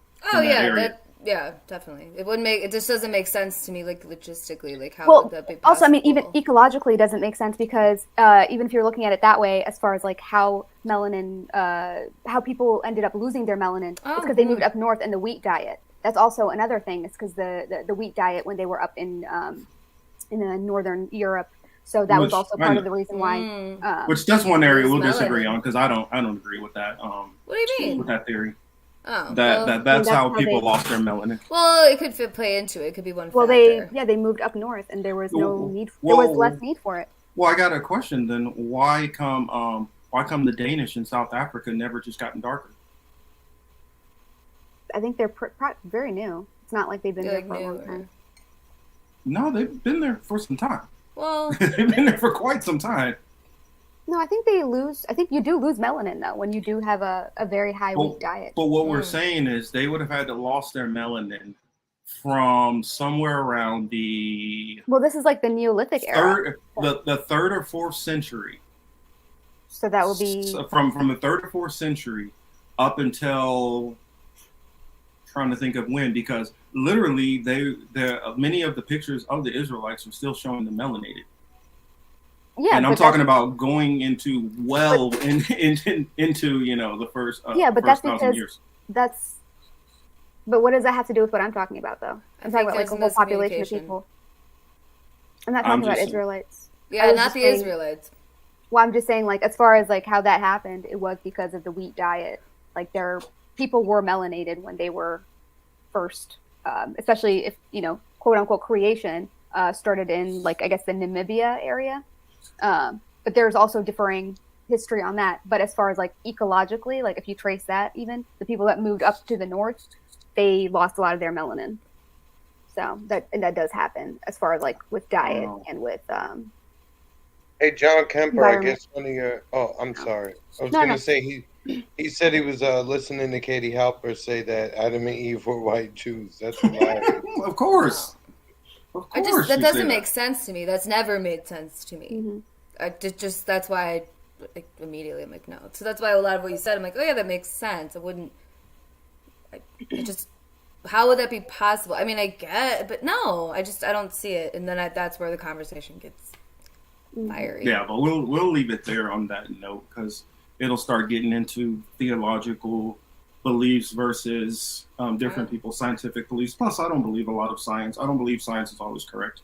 I believe that a lot of science. I never said that the science is all correct. I'm just saying, as far as like what is it called, ecologically and even archaeologically, that's what they say from their own history. But of course, there's going to be different.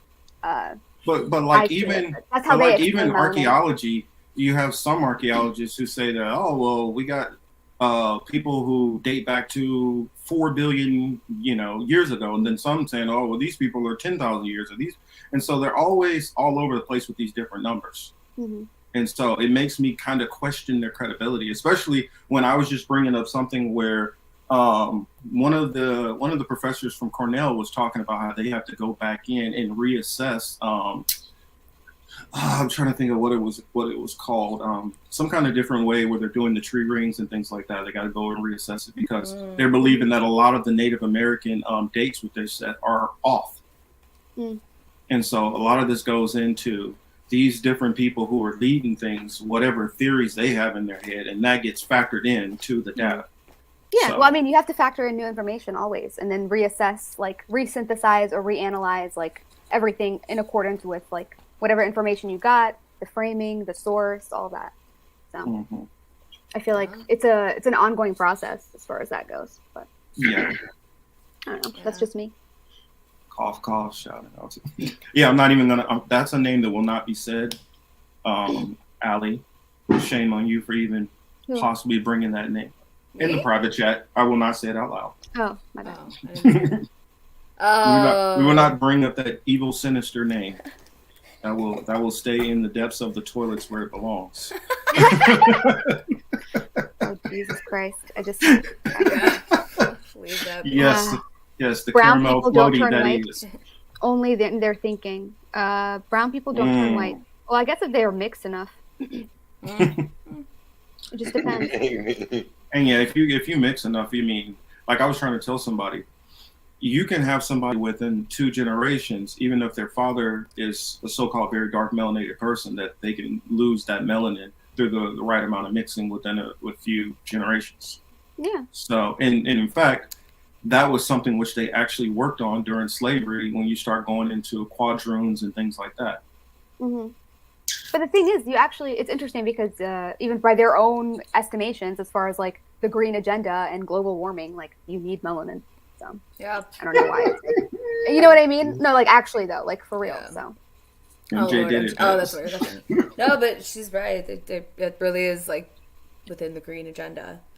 Melanin. Well, it's funny. I was watching this one thing. I might bring it up on one of these days, but it was showing the UV things when people put the sunscreen on, what it looks like under the UV camera. You're like, and it literally makes everybody look black. But we'll bring that up next time. Right. Allie showed us Allie showed me the Tucker Carlson. Yes. segment. What you sent to me when I was about the melanated thing. You were like saying how Tucker Carlson he was kind of twisting this information. Do you remember you said totally? Yeah. I remember what I sent you. Yeah. I've read that paper that he's talking about, or that post. I've actually read it before. The one that she wrote in the Crimson. Yeah, about Ketanji Brown. Yeah. I'm like, he was taking her information and really giving a slant. He was pre-bunking. Something that was going to come up because this melanin stuff, because that's going to be all in the bioelectronics. They need that. And an interesting thing about that is that's why I say I try to be consistent on information, because I know people in more my school of thinking that was clipping that part and making it as if Tucker Carlson was saying those things instead of trying to do his false debunking. Yeah. So I'm like, no, let's get it on the record. He's not on your side and not validating anything. He is literally trying to mock the what her paper was saying and the findings which she was saying. And then if you go back to I hate that I can't remember her name, but and I'll make sure you guys remind me where she did a lot of I think it was back in maybe the 70s or 80s. It was a black woman funky black lady with the suit with the afro. Yeah, with the afro, with the suit. Yeah. And she was doing the research on melanin and stuff. Yes. You know what I'm talking about. I know. Yeah, so that's I should have knew you would know, because it's all talking about the whole melanin thing, and she was going into how that melanin would show just because it protects you in certain different ways, and I won't go in detail. There's several parts. But she really did her work. Wait a minute, Francis. Yes, Francis. What? Oh goodness, you're Francis Cresswell Singh. I think that might ISIS papers. No, this would have been way before the ISIS. I have the video somewhere. Man, I hate that I can't remember that. You guys got to remind me to bring that up, because this woman did her effing homework. Oh, I guess Yipper says that is her. Let me see if I can bring her up. That way, you guys can just those out in the audience can have her face in your mind and be able to look this woman up and her research, because it is so profound what she's bringing up. Yeah, from the beginning too. She breaks it down from the just the I don't even know, like the essence of it. Interesting. Here she is. Yes, this is her. You guys are correct. Smartest chat out there. I just remember her suit and the chalkboard. Yep, this is her right here. Oh, okay.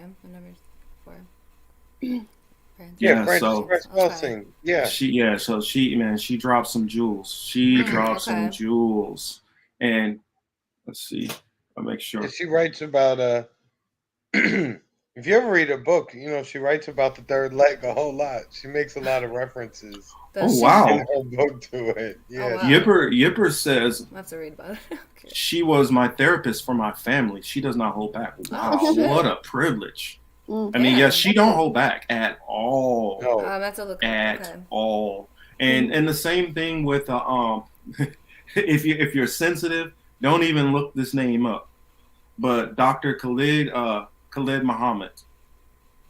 If you guys are not familiar, is he the one who does the mushrooms as well? No. This is a different one. Okay. Dr. Khalid Muhammad, he passed some years ago. He was with the Nation of Islam. Oh, okay. My bad. I was thinking of somebody else. He does Let me see if I can pull him up. Does anybody here do mushrooms? I've done it before, but this guy, I like the way he describes it. It's interesting. I've never tried it. That's why I was asking. Oh yeah. Yeah, the last time I did was over like 2 years ago now. So yeah, it's been a while. Mm-hmm. Yeah, this. I like this picture. I'm bringing this one. It's fun. Can be depending on. Yeah, this is. Your head. This is like a real powerful, powerful speaker. Damn. Very revolutionary mindset. So yes, got to get into some of the Dr. Khalid Sheikh Mohammed, and he a lot of his research gets kind of buried because he goes against certain teachings and certain thinkings. He had a very publicized debate where it was him, Dr. Henrik Clark, and they were going against, man, why come I can't remember her name? But it was a Jewish professor who did a book talking about Egypt. So this was going into Egypt and Egyptology and things like that. So I'll leave it there. And you guys can always ask me about it for me to bring it back up. I agree with Ruby again. I agree with Ruby. She said you can learn, you can gain knowledge from anyone. Exactly. You can extract information from anywhere. Exactly, Ruby.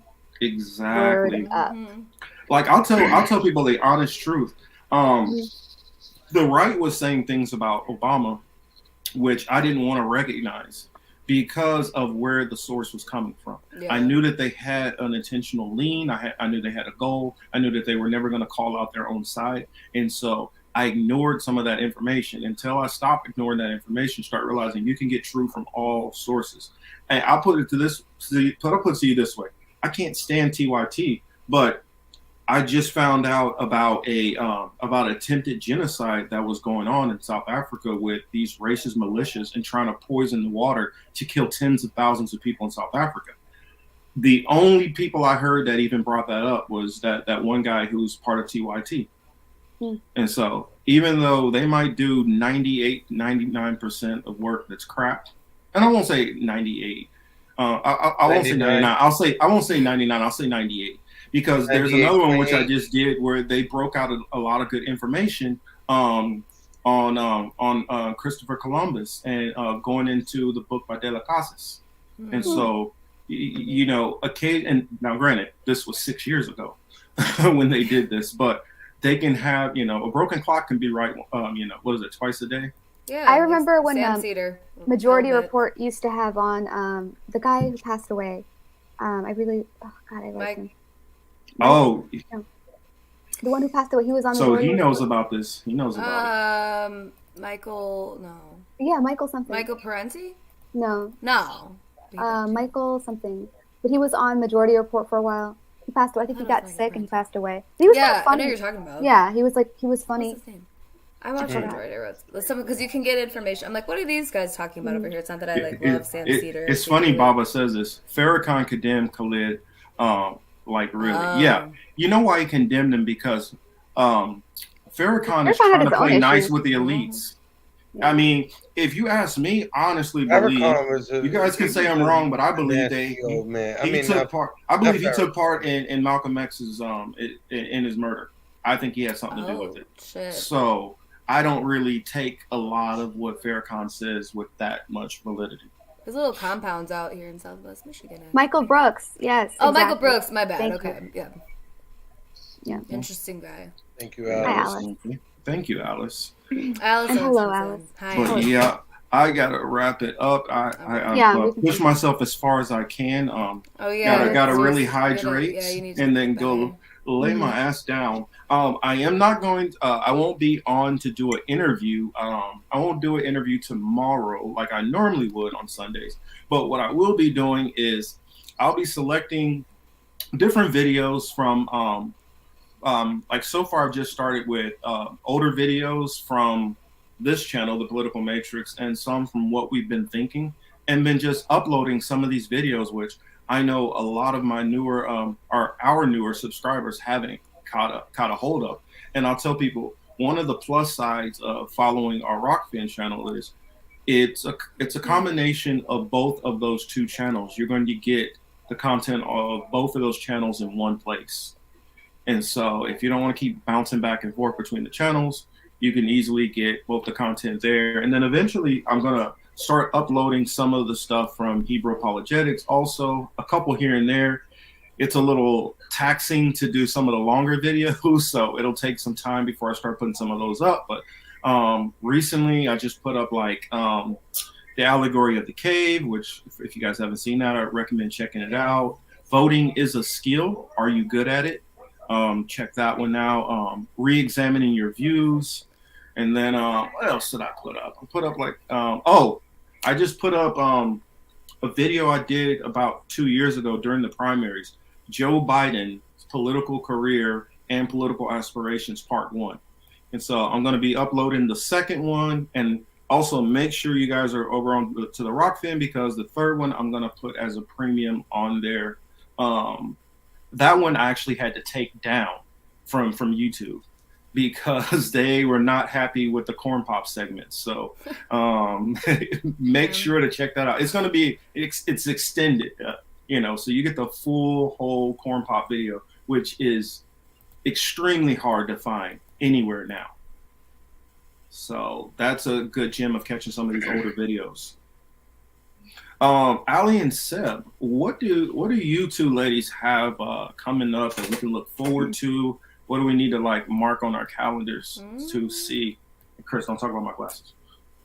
Nothing really. We suck For at me. planning. Yeah, nothing really. Yeah. I mean, I'll probably write an article outlining more of the Roe v. Wade stuff, but there's a lot there. Because then I get into my own rabbit hole. So I don't know. You can subscribe to Doom and Gloom. Check us out. We usually go live on Sundays. Sunday nights. Usually. So I think it depends. You really never know. But we will always have new information. So that's kind of I don't want to speak for you, Sebs, but yeah. Or old information. I don't know. Yeah. Actually, with a new lens. We like to look at with the lens. So yeah. And Kelly says, thank you, Marcus, Chris, and thank you, lovely ladies, for joining us. Too heavy of a discussion to slip in a third leg joke. Oh yeah, Kelly always comes with the third leg. That is her patented thing. I mean, we are going to talk It's about never too heavy for a third leg joke.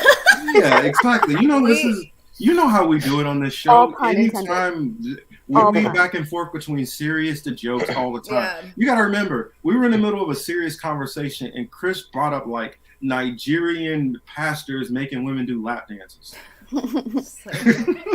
We were arguing about jerking off. That conversation's not over, by the way, and we talked about it. It's not over. Yeah, no, it's not over because I slept. Yeah, To be continued. Us two, we always gotta clarify. There's no moving on. So yeah, that's okay. All right. Purple Speedo 2024. Okay. Alrighty, everybody. Have a good night. Thank you. Yeah, you thanks, guys guys. all have a It was good fun. night. Have a good Kelly, Seb, week. thank you both. Thank you. Thank you for having us. Thank you. And we'll talk. We'll get you guys back on here again. There's like I told Ali, there's enough of you guys' content which it might not be exactly what we're talking about, but there's enough parallels that we have to do collabos to kind of mesh these areas together and show people all these different sides. Oh yeah, they're always doing their shit. Like they according to them, I'll tell you, crowd. According to them, they feel like they're all over the place. They really do their shit. I'm like, they do more preparing and researching than I do. They have their slides all ready together. They be breaking it down like you going to a professional college lecture. We be like, okay, all right, get this in my head.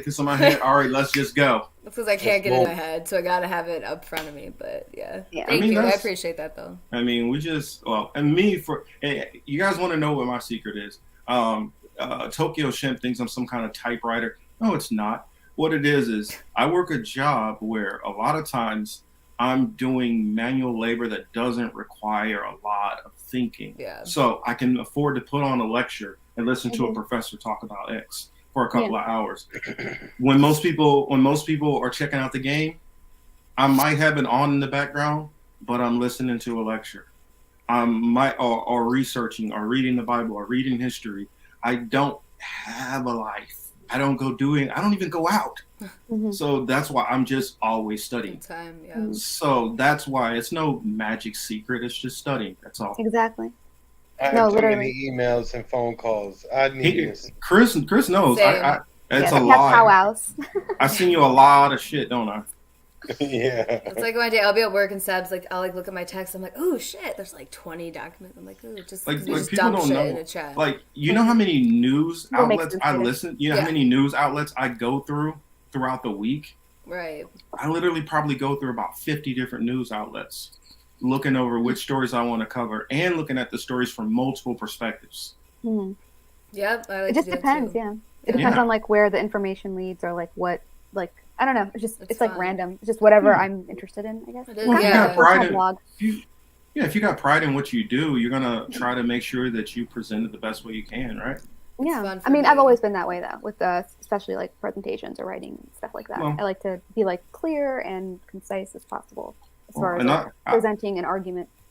I believe it or not, I know you. I mean, I follow this tenet to the Bible. You know, literally it says every man, which will throw in woman also, teach at your own ability.